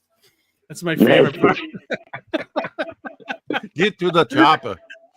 Get to the My chopper. favorite was what happened to Buzzsaw? He had to split. Yeah. Good stuff. Yeah. All right, well, gents, maybe I can join you next week or something. I hope so. Yeah. We're gonna look at some Jim Starlin here in a little bit. Yeah, you guys we- do the same time. Well, I don't want to right? speak out of line, but Rex, I think you feel the same way. Anybody that we have on and we have as guests and we get along with, like we do with you, Keith, you have an open door policy. Anytime you want to come in, just Absolutely, pop into chat and say, send me a link, and we will link you up, my friend. Yeah. Okay. Yeah, Awesome. on Fridays we do like I've started a feature Friday where we like do Jack Kirby, Steve Ditko. This week's Jim Starlin. Last week was Jim Yeah, Jim Steranko. Starlin's Next been week's going to be Mark sadly Sylvester. neglected this week, right? Oh, cool. I like that. Very Yeah, cool. so we're kind of like Fridays are a little bit more hectic. Sorry about that. It's just Oh, it's all we right. kind of show the artwork and some of what the greats in the field have kind of done, Yeah, that's and cool. I like that. kind of inform people about these. And next week's going to be Mark Silvestri. You don't have to wait till Friday, Keith. Just Well, but now I'm having problem with the X messaging on X. That's why I sent you guys the links over on Facebook. So okay, that's fine. You can do it there too. yeah, we do. So next we do. week, You should we know might this. be It able should to be do- right, right there on your bald head. It should be burned in there. 4 Central every day is the 4 o'clock shadow episode 1289 today. We're coming close to 1,300 episodes. You should know this by now, Keith. That's awesome. Okay. 4 Central honestly, every day.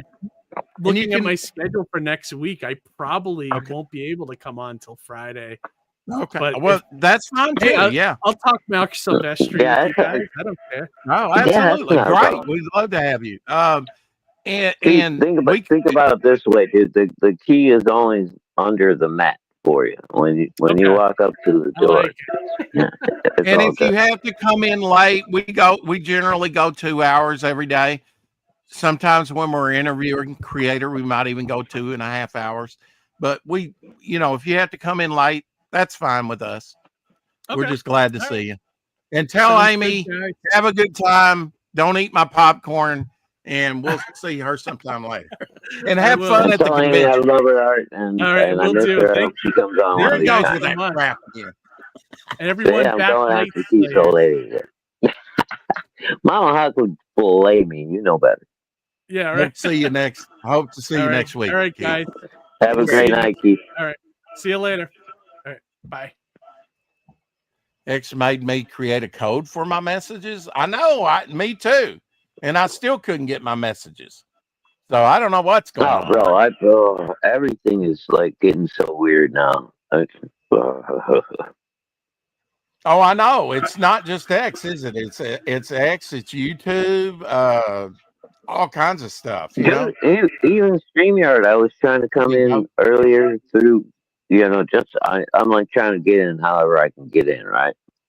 So normally if you send me the link on Instagram, I have to open it in my Samsung internet or else it won't connect. So I try that, it doesn't connect. I'm like, okay. So I go back, I start again, I try it without connecting the Samsung internet. And it sort of kind of connects for a second. And then it kicks me. Yeah. So I gotta go back and start all over again. I restart my phone, I do all this fucking shit trying to get everything right. I don't know. Finally, I got in somehow through the Instagram link, but it's like the last 2 weeks have been really weird as far as getting into StreamYard, just trying to log in. Because it's very fucking finicky about either where you're getting the link from or I don't know what's going on. Tank says, I bet it was because of Discord hack. So I guess Discord had a hack. Oh shit. See, I've never even been on Discord. I've never even approached that yet. I have no idea what that shit's about. There's Keith Gleason's link tree. It's got all the links to his 2 campaigns and everything else he does. I gotta get one of these. I gotta do a link tree or something. There you go. Indiegogo is all weird too, apparently. Yeah, Indiegogo's kind of going through a thing. Yeah, right? Indiegogo was just dude. I Fund My Comic when I was trying to back Dr. Mask last night. Dude, you have no idea what I went through just trying to back that campaign. I almost gave up. And I was like, no, I told this dude I'm backing him. I'm going to back him. Right. But, it was frustrating as fuck trying to get that backing through.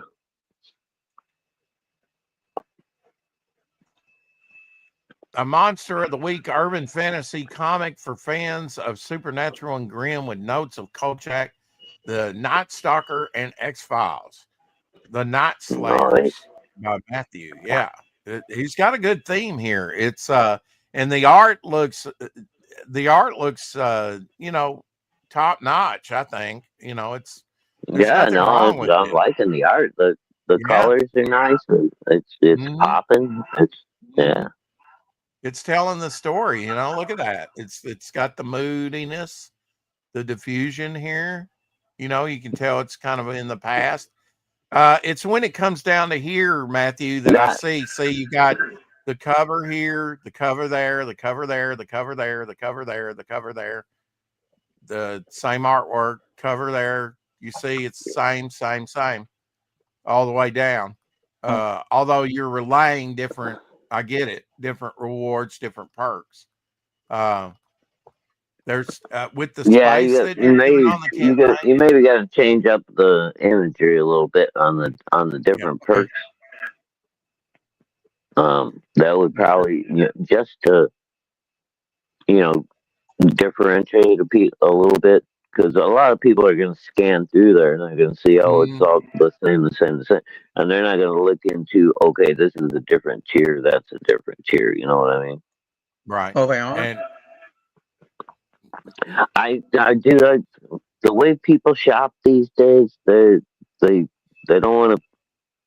They want it served up to them on a silver platter. They don't want to have to look into it. yeah, So, like, you having the same image up on two tiers, they're probably going to go right past those two to the next one to see if there's anything different. And then when they see that there's like three or four with the same image on them, it. I'm just saying it's the mindset of the young these days, dude. They don't have time to research and dig in. You got to grab them. So even if it's not a cover or something, like it's even just an image out of the book or whatever, you got to change up the images on those tiers just to get people to look at them a little closer. yeah. And now you have the one cover, is that right? You have just the one cover. That's all we got right now. Okay. Well, Right. that's And that's fine fine. too. There's nothing wrong Yeah, with that. nothing wrong with that because the cover looks great. But yeah, definitely you could take different. I mean, there's, Just I don't know if images you out of the know. inside of the book or whatever. Just grab a panel, Hey, Blue. out of the inside. It is live, Blue. Blue, we only do live around here. Who's Sasquatch? Hell, we haven't seen you for a while, Blue. What's up? Yeah, and put sharks in it. We got Phil Diaz in the house saying, "Hey, Hail, Philly. Nice good to to see see you, you, Phil." Phil. Wow, I think this is the first How'd you time he like called her that snow Philly. the other day, Phil? Yeah, does Philly like a good Philly cheesesteak? I'm just kind of wondering about that. Who doesn't? Nah, Good show, chaps. Phil's a good young lad. I haven't shown sharks on here in a while, so we're just glad you're lurking around. Yeah, yeah. I mean, we can kind of point you to some people that might be able to help you. I don't know if you know how to use Photoshop. You can kind of like chop your different panels up, like Keith was talking about, or something, or zoom in. I mean, even if you did it photographically, with a camera, and then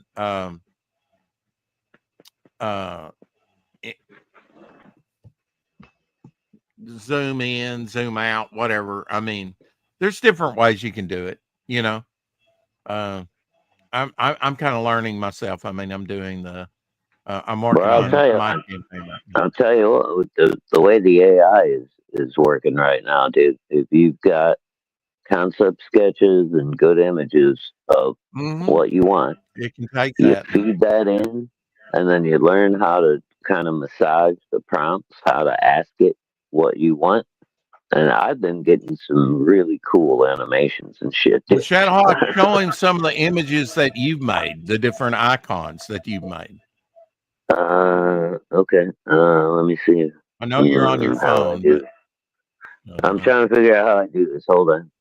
okay. because you've made some, maybe. and you've Yeah. made some good thumbnails too for your different streams on your channel with AI. Okay, but AI is a you know tool, what, and it Rick? should be. I don't think I can change Okay, that's fine. This particular icon is because I've got a actually bunch of drawn by cool his icons. daughter. Yeah, I got a bunch of cool AI icons that I did and stuff, but I can't Mhm. change them once I'm in the That, stream with you. that's I fine. don't. That's fine. I just thought he might get an ideal, Oh But wait, hold yeah, on, there's. hold on. I might be able to do it. Wait, settings. Let me go settings. Go camera.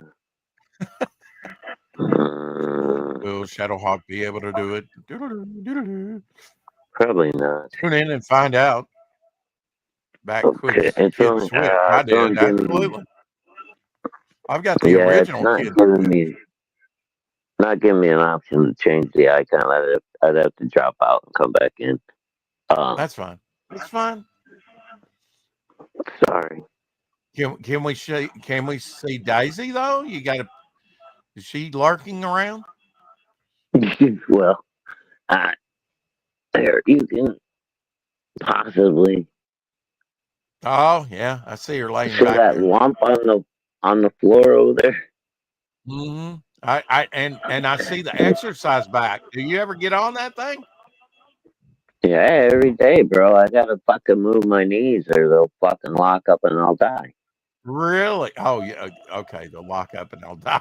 Wow. Okay. You can do it, There's not, Shadowhawk. it's Yeah. not bullshit, right? That's serious. That's one of the first things the doctor tells you when your knee is as bad as mine. He's like, no matter how bad it hurts you have to keep moving because the less you Yeah. move, the worse it's gonna get.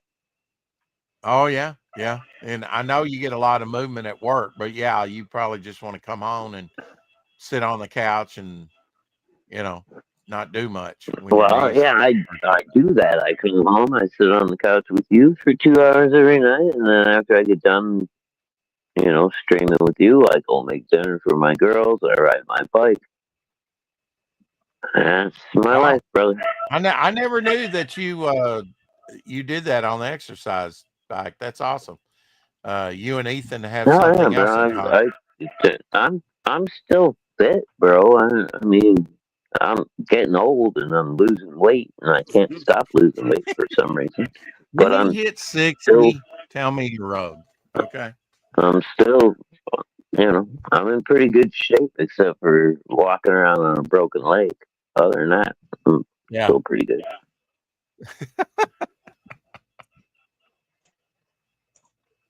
It is what it is, man. I don't know what to tell you. I used to do extreme sports when I was a young kid, and apparently I fucking ran out the warranty on my knee. All right. I'm going to drop the link for Night Slayers once again in the chat. Right there's the link for the Kickstarter. Matthew's Night Slayers. If you like, I'll just let you pitch it, Matthew. I'll let you pitch your book. If you like supernatural and grim, and you like monster of the week mysteries, try the Night Slayers. Absolutely. And Kojak too. Not Kojak, Maybe Kojak. Kojak. Okay, sorry. Well, oh yeah, Kojak was or Kojak. I'm getting confused. Anyway, Who Loves You, Baby? Right? Kojak had a Alice of Ivy. lollipop fetish. Yeah. He had a lollipop. Yeah. Here you go, Jim Starlin. Great. He really took the curvy concept. We're just now getting around to Jim Starlin. We are, sir. We are. That's okay, isn't it? No, yeah, it's all good. Yeah, it's Feature Friday, so we'll be featuring some Jim Starlin artwork. And I have an original here. Homer's like, show some original. Yeah. Okay. Kojak the Night Stalker. You probably haven't seen this anywhere else except on this channel. This is 1971 by Jim Starlin. He did the cover. I think it's 71. Yeah, January 1971. He also did interior artwork. This is probably through the I almost said Galaxy Trio. Keith Gleason gets me on that. This is almost like fanzine. He did some artwork for the Texas Trio, I believe. I tried to find some Texas Trio stuff on X. I did a search. I couldn't find any, unfortunately. But here is the Eagle, and he wasn't even signing his artwork Starlin. He just signs it Star here. So there you go. Early Jim Starlin artwork for 1971. America, this is Eagle. Yeah. It's all newsprint. It's larger than magazine size. That's why I don't have it in a magazine board and bag. Because it's even larger than magazine board and bag. It's an odd size. So it's really an oddity in my collection. You know, that looks like it's almost like 11 inches wide, which is crazy. There's the Eagle right there. Like printed 11. But even at this young juncture, you can tell the Jim Starlin style. Yeah, that's fine. Look at that, dude. Yeah. Yeah. Beautiful. Rapid. Yeah. Wow. What company is that? That is good question, Dr. Mask. Bought this off eBay, by the way. Is an amateur produced nonprofit man. It is it ever, he says. Comic design published by the Texas Trio. So it is Texas Trio. So it's a fanzine, basically. I think I paid less than $30 for this particular one. Some of those Texas Trios can be worth quite a bit, but that one was affordable. Well, dude, some of those fanzines actually got like some really cool artwork and stuff because they were in contact with the creators and stuff. They were like a fan definitely. club. Yeah. So like, they could get some cool shit. Well, Texas Trio back in the day was out of Texas, of course, and they did some superhero stuff, but it was almost like mail order fanzine type stuff. Their comic book line. Here's some Jim Starlin splash pages that he did for Marvel. Dude. Yeah, I loved his Warlock stuff. And, so good. Look at the cosmic. I mean, he's dealing with some very cosmic stuff here. Pre Star Wars. I might add. They never skip leg day. And Starlin's work.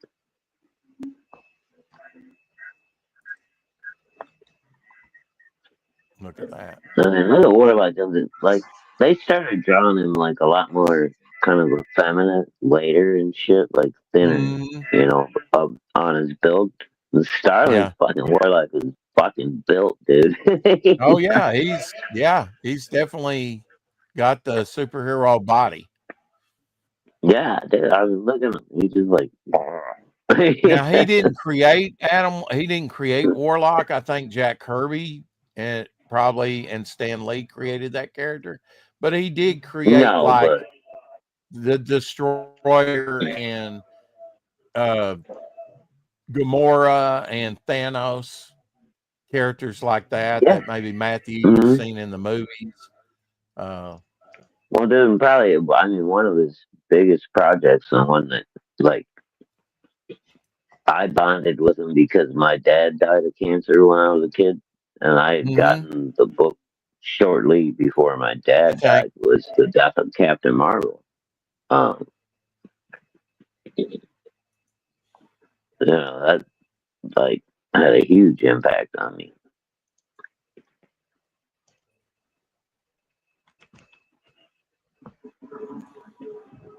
Okay, too far? No. I'm just trying to find the right thing here to click while paying attention to the chat. Tank just felt Texas Trio, Dr. Mask. Yeah, Okay. that's. I would love to get the Texas Trio stuff, but it's got early Jim Starlin type stuff. He's another one that's kind of self-taught, and then Mm-hmm. he's also a writer. He did that graphic novel. He wrote that graphic novel that had Bernie Wrightson's Hulk and Thing team up in the 80s. Oh yeah, yeah.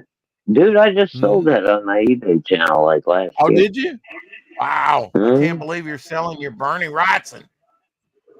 No, bro, I fucked up. Oh, okay. Was it a mistake? Yeah, I forgot it was Bernie that drew it.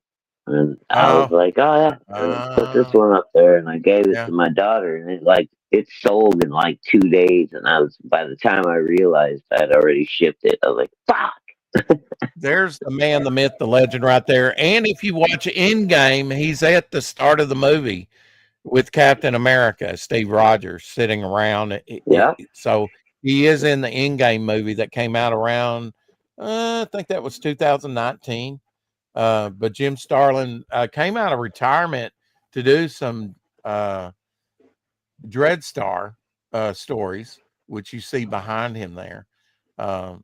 So he's very much the writer as much as the artist. Look at that cover. Look at that cover. Beautiful stuff, man. That's good shit, dude. I got this. Look at his face. And I've actually got this one. I bought it off eBay, signed by I got him. this one too. I've got it signed by him, and this is the character that kills Captain Marvel with this radiation, Nitro. Nitro, yeah. Yeah. He's So, the asshole. well, I mean, he blows things up, right? Oh, well, whatever. He's Yeah. still the asshole that killed Captain Marvel. I mean, whether it was immediate or a year I was later, very whatever. happy to find a signed copy of this because I knew Nitro was the one that caused the cancer. And this is his first appearance. If you look on the cover there, it says introducing Nitro. So this is his first Yeah. appearance. So that's a Yeah, win-win-win. so he killed fucking. Well, it's all He killed him. significant to us diehard fans, Yeah. So his very first appearance, he basically killed Captain Marvel. He gave him cancer. Yeah, but that didn't realize till that graphic novel, right? Marvel's first graphic Well, novel. right, yeah, but Yeah. I mean that was a few years later. But yeah, it's Right. but still, technically, that motherfucker killed him. Here's your kind of a slash horror type hero, Ghost Rider, done by Jim I love Starlin. Ghost Rider. Yeah. I've got a number 1 first printing of Ghost Rider, and I gave it to Mama Hawk. Oh yeah, I remember you saying that. Yeah. I always liked Jim Starlin's Ghost Rider. He didn't do him very much, but when he did, he had an edginess to him, to the way he drew him. Oh yeah, yeah. I like the way he did his. Well, Jim Starlin, he's like one of those guys that loves playing with the black ink. So he's not scared of throwing down a lot of black. So I love the way he did Ghost Rider's leather, costume and shit.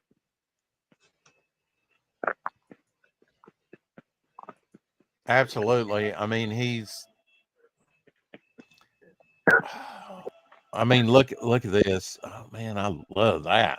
Whoever is that finally finished. Oh, Dan Orgil did this painting. I love Dan's stuff over there, and he posted.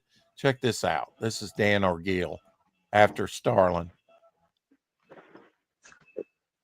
Oh wow, that's cool. That's nice, isn't it? He gave him the kind of square head with the brow and stuff.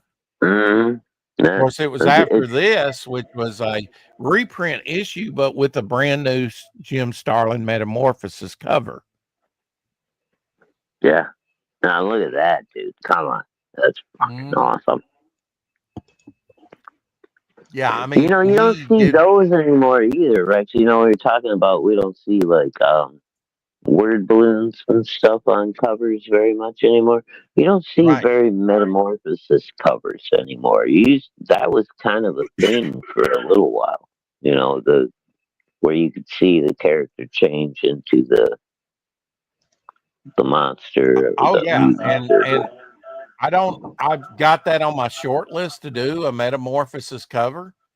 Oh, cool! I got a But few Incredible Hulks, dude, that we can use for that. but I haven't settled on who's going to be metamorphosizing in it.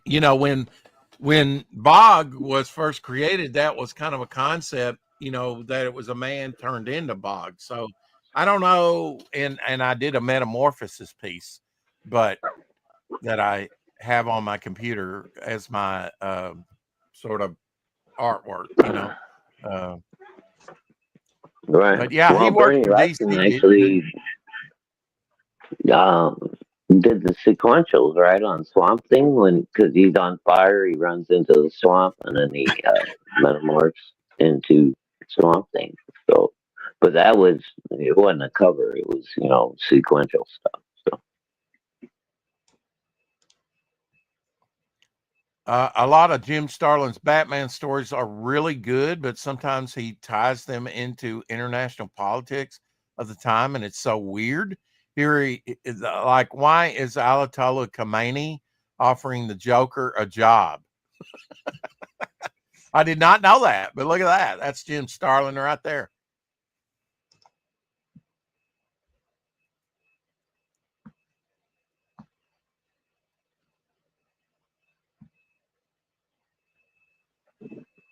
yeah, I actually heard. I forget who it was. Somebody was talking about this on one of the CG channels, and it was like, this was the craziest shit ever. And the Joker's over there, like, cutting deals with the Ayatollah, right? Mm-hmm. Mm-hmm. Fucking insane.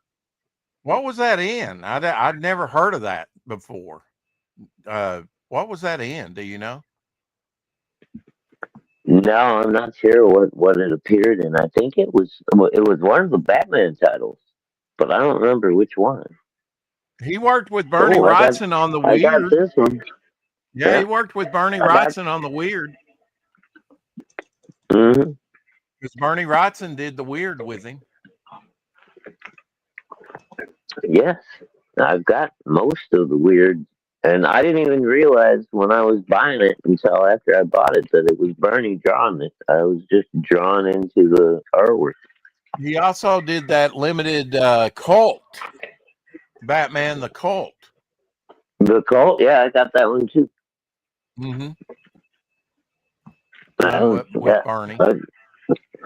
but, you know me, Rex. I'm a huge Bernie fan. I know. Are you going to go I back can't. and I buy can't that wait to graphic see that. novel again? Did you say you watched the Frankenstein movie yet, Rex, or no? I have not. No. Oh man, I want to see that one, dude. I'm almost tempted to reinstate my Netflix fucking subscription for a couple of months, but If you'd like dialogue on a cover, which doesn't happen that often, it's on Dr. Mask's cover. It's Midnight yeah, homage that's cover. right. Well, I love it. I got all of his. I got all of his covers coming, so Oh, there you go. Yeah, you bought the big bundle. I forgot. I got it all, baby. Got it all. Mm-hmm. Mm-hmm. Pat Broderick did Captain Marvel, with Oh, Jim Carrie, you're Starlin. not helping.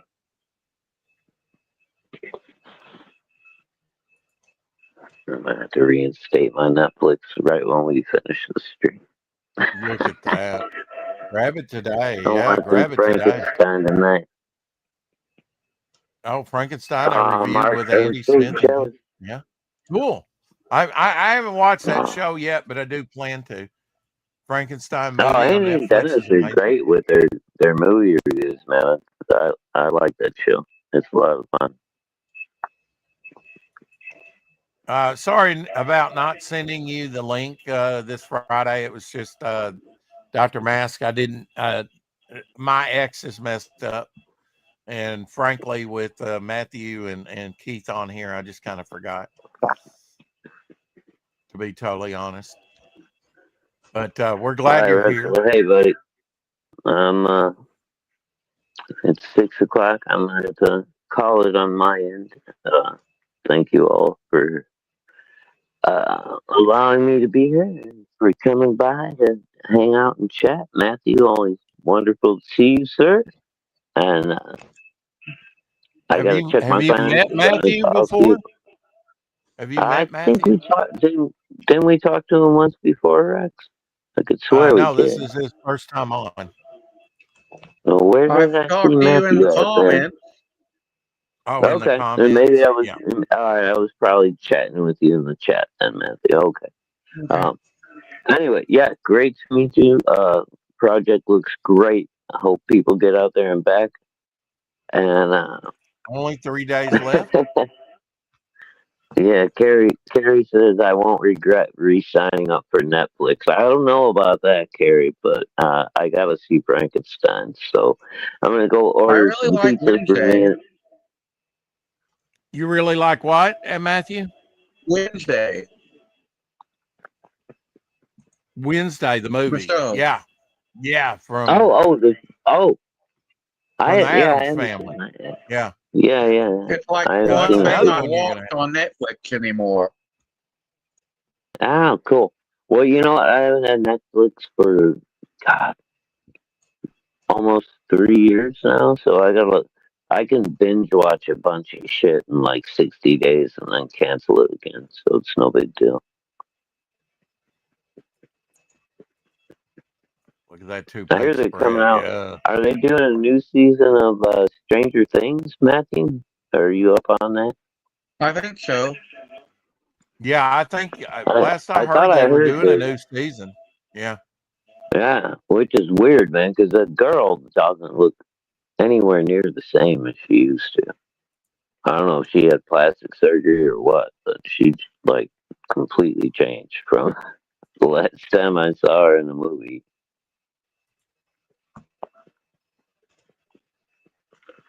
All right. Anyway, gotta go, boys. Hello. Love you guys. I will see you tomorrow. I'm gonna try to do a high noon with Shadowhawk Talks, but it's really just gonna depend on how I feel when I wake up in the morning. So, And if you do, hello. what will you be eating? Don't know. Don't know. No clue.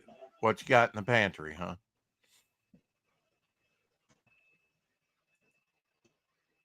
Okay. That's fine. That's fair. Are you familiar, Matthew, with Jim Starlin at all? Not really. Who is he? Comic book artist from like the late 60s all the way, and writer all the way up to today. He's still living. Oh, He's worked for Marvel, DC, and like Texas Trio, like I was saying, and others throughout his career. oh, cool. He's just one of the ones that worked with. Have you watched the Avengers movies at all? Yeah. He kind of created Thanos and Oh, a lot of okay. that, and Gamora, and all that cosmic lore, with Star-Lord and stuff. Yeah. Yeah. This is another called Dreadstar that he did through Epic Comics, which was kind of like, amongst others, that's kind of one of his original properties, I think, IPs that's not actually owned by Marvel. I think he went through Epic. I actually have a sort of a print of this one that he did, and I actually had a production piece acetate to this one. This is really wild, guerrilla Nazis cover. And that was the one that, when you search eBay, it's like I can't find a copy of it anywhere. It's amazing how hard some of those weird war stories are to just find a copy, much less a copy that's in pretty good shape, to read and to add to your collection. Were you ever into manga, Matthew? Zelda and Metroid manga, yes. Okay. Yeah. I kind of figured that was. Love the Zelda one. Do you read? You've written a novella. Yeah. Do you have a copy of it there that we could see? Not Handy? If with you me. don't, that's fine. Okay. Wait, yes, That's I fine. do. You do? Okay. Oh, it's hard to see through a filter. Let me turn the filter off. If I can find it. And what's the novella about, Matthew? And is it still It's available to buy? Yeah, it's on Amazon and BarnesandNoble.com and just about anywhere else that sells books. It's about a superhero who has to overcome a tragedy to come out of retirement. It's appropriate for young adults and teenagers. Okay. It's basically the same age group as my comic.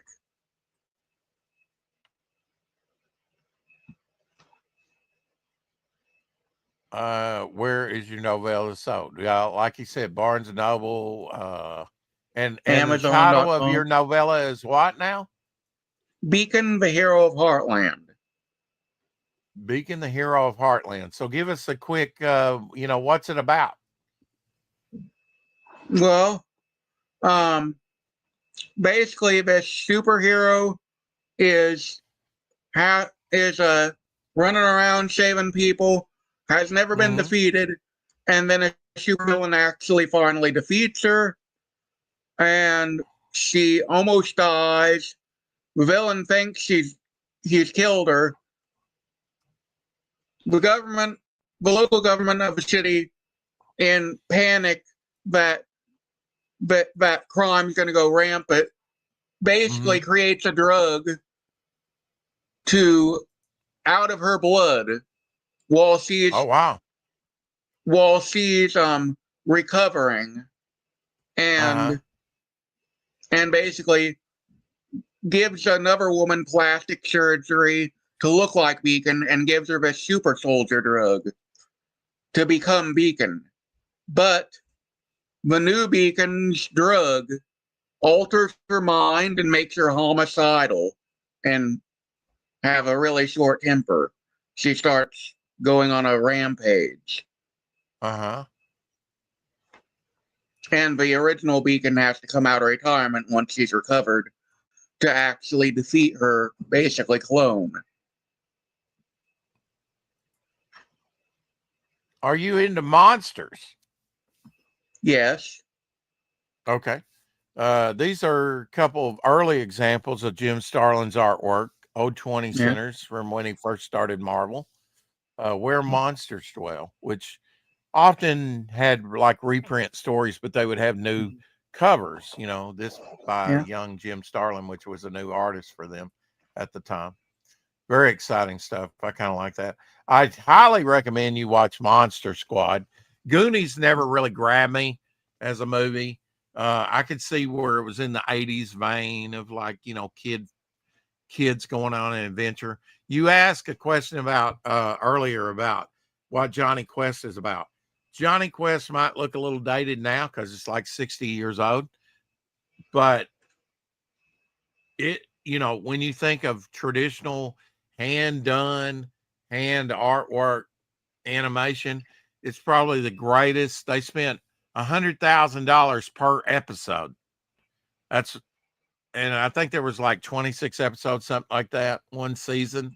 It was too expensive to make, but it is the high bar for animation, at the time. I remember watching it years ago, but I couldn't remember a thing about it. When I watched it. It's basically like a couple kids along with the father and sort of I don't know what would you call it? A bodyguard friend, go on adventures, and Yeah. do exciting things, in different parts of the world, and sort of thwart crime and different things that's going on. They Yeah. do have Dr. Sin that's like a villain, and other things. Uh, it's just got like pterodactyls and mummies and all types of stuff. There's Jim Starlin when he came out of retirement a few years ago to work on Yeah. new Dreadstar.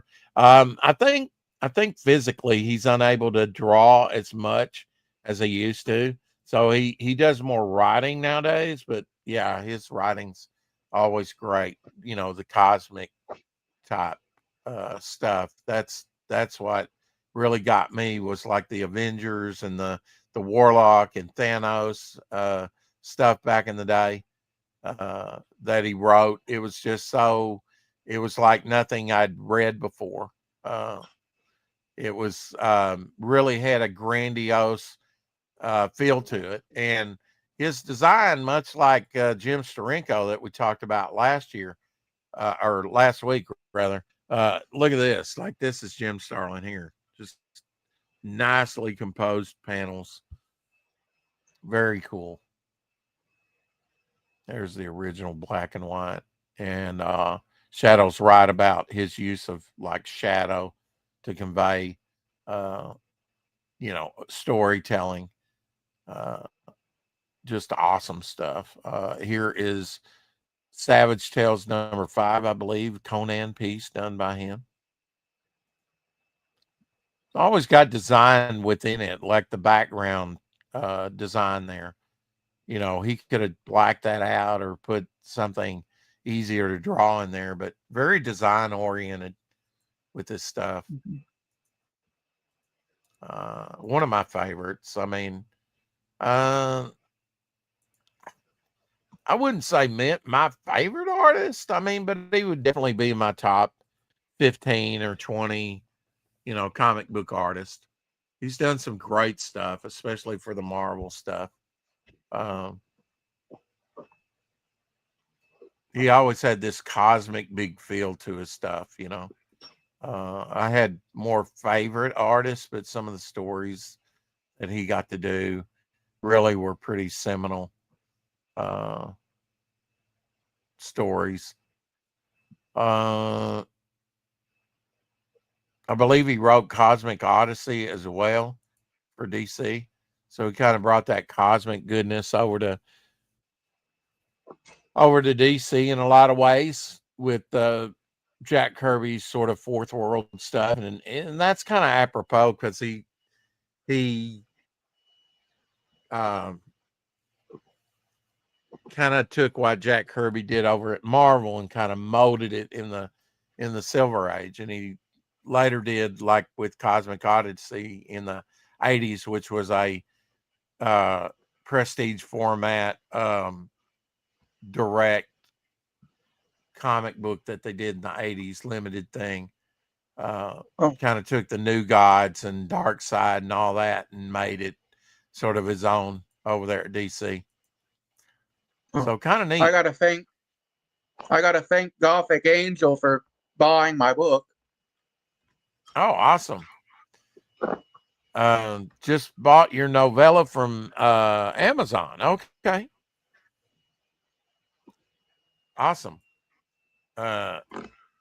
Cosmic Odyssey with early Mike Mignola art. Well, I wouldn't say I guess you could call it somewhat early for him.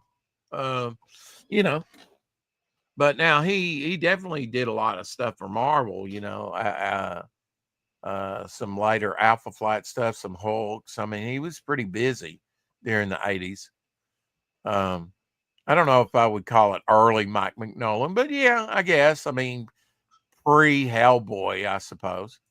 Of course, everybody did a graphic novel back in the 80s, it seemed like, and his was Dreadstar. I don't think I ever owned this one.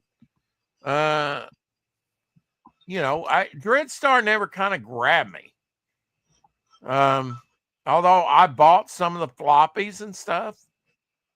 And I like the characters. They kind of look like the Beast, my favorite character from the X-Men. Do you like the Marvel movies that are out there now? The first half of them, to be honest. Yeah. After Avengers Endgame, I kind of got bored.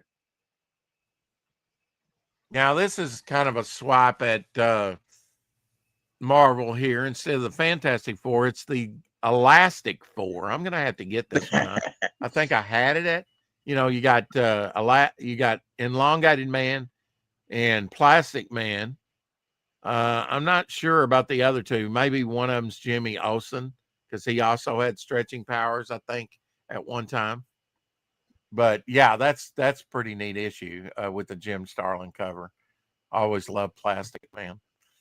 Well, Matthew, thanks for coming on, and thanks to our other guest, Keith Gleason, and of course and thank you, Carrie, Gothic Angel, for backing Matthew's book. Money in the Pocket, cha-ching. Hear the register there. Elastic Lad, okay. Who was Elastic Lad, Dr. Mask? I don't remember Elastic Lad. Was that a DC character? Just go on to Amazon, LZ, type in Beacon, Matthew Craig. Yeah, do a search bar. Spider-Man movies have all been pretty good. Yeah. Oh, Jimmy Olsen. Oh, Elastic Lad. Yeah.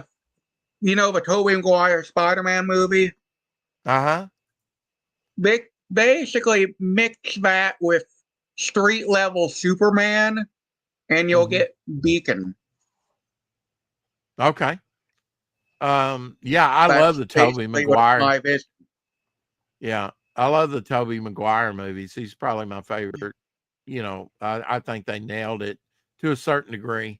Sam Raimi kind of was faithful to the material. He kind of went off the beam with the third movie, but I know that was executive interference. Movie. Well, I mean, you're younger, but it's like, I did too, and it did blockbuster at the it really did very well. All the Maguire movies, built on each other and did, better and better. But I just thought they introduced Venom too early. Well, I personally, at least at the time, if you showed me Venom, I was there. Oh yeah, but I mean, if you want Venom, do a separate movie, which they later did. Did you enjoy the separate movies? I liked the first Venom movie, hated the second. Yeah, with Carnage. And the reason I hated the second one was what they did to Carnage. They tried to make Cletus sympathetic. Yeah. Yeah. And he's really psychotic killer nut bar. Yeah, I happen to know that the Joker read his mind once and threw up at what he saw. Have you seen the third Venom movie? I haven't seen that one yet. No, I haven't seen it either. Yeah. Do you have high hopes for it? Are you going to see it? Not really. I don't plan to watch it unless it comes to the library for free, maybe. How do you look at Carnage as his character? I kind of look at him as just a psychotic killer that'll kill you on a dime. I kind of see him as the Joker of the Marvel universe with powers. Yeah. Yeah. Yeah, I mean, that was the thing about Carnage. He killed everybody. Yeah. What I didn't understand was they made Carnage not compatible with Cletus. Yeah. Yeah. And yet they also gave him a sidekick. And I'm like, and was Woody Harrelson really the best actor to play him? I mean, I don't know. I thought he did a pretty good job over the first foreshadowing movie, but when they made him sympathetic and they made Carnage not compatible, I was like, Carnage is even more compatible with him than Venom is with Eddie, right? Yeah, absolutely. That's my understanding. Oh yeah, I mean it's the symbiote you know, he's just a killing machine. And then once he Yeah. bonds with his human host, he's like, oh, yeah, I'm all into this. Because, you know, the symbiotes are really scary things, you know, when it comes to, I mean, they're alien beings that really don't have any regard for human life. Yeah. And if Venom's Eddie Brock didn't sort of tone it down, he would go all, you know, he dangerous and edgy, which he is, but they didn't go as far with him as they did with Carnage. Yeah. Carnage from the very beginning was a meat grinder. Yeah.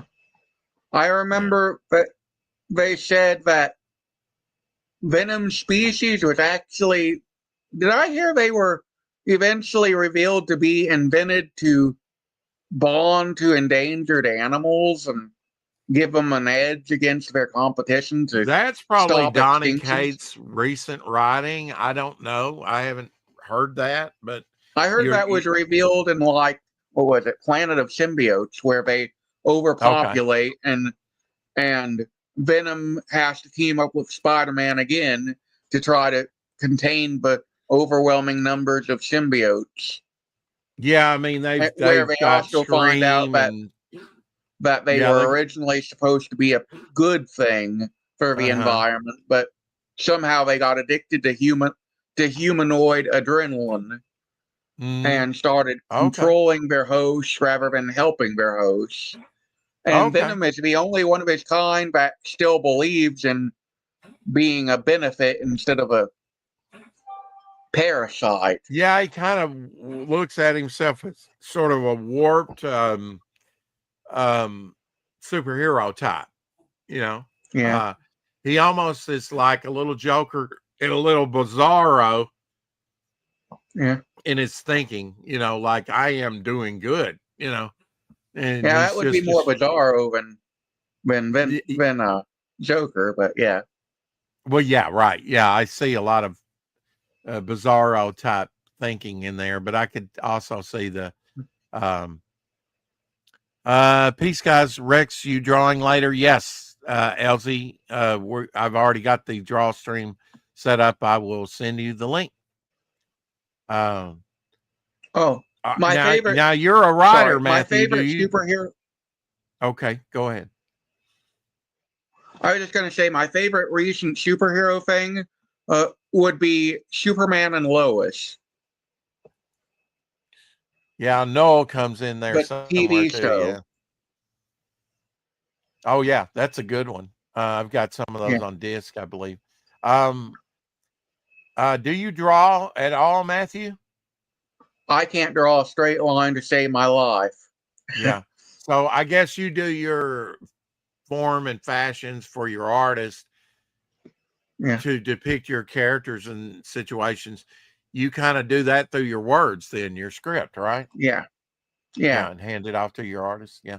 Okay, go check out Night Slayers over on Kickstarter, and you can also get the novella through all your fine bookstores online, like Amazon and Barnes and Noble, and maybe some Books A Million. Is that still a thing? Books A Million? I think it is. Maybe. Yeah, it is, but they don't want anything to do with my book, I don't think. Oh, okay. Well, screw them. We don't need them, Matthew. They told me that if it's independently published, they want nothing to do with it. Yeah, unfortunately, even through Diamond Distribution, you know, some of the independents are not treated as well, you know, as some of the bigger guys, unfortunately. I can see anyway, how some we will revisit. I know we didn't look at much Jim Starlin this week, but we will revisit him maybe in January of next year. You know, I understand that. Or I'll do another one this year. Oh, sorry. Go ahead. I understand them not wanting, like, what have I called the underground comics. Mm-hmm. But you think if they had a reasonably held together product, they'd at least give it a chance. I guess it's maybe profit margin. I don't know. You know, they probably just smaller publishers, but I mean, there's a lot of people that started out. Look at Douglas Adams that did Hitchhiker's Guide to the Galaxy, and it was a breakout hit. he was, you know, Yeah. he wrote stuff for Doctor Who and stuff like that, but he, you know, hadn't done anything like that before, and bam, you know, it's an, you know, international success, made him a multi-millionaire, and then he got to do other books in the, you know, from that. So you, you know, I mean, look at, if you look at Teenage Mutant Ninja Turtles, at the early artwork, it looks like underground artwork. There was nothing special, but they had a good concept. They, you know, a different look. And then they got a good business manager, got the cartoon deal, got the Hasbro deal, and the movie deal. And from there it was on, you know, they captured lightning in a bottle, but it took a few years. It's a process.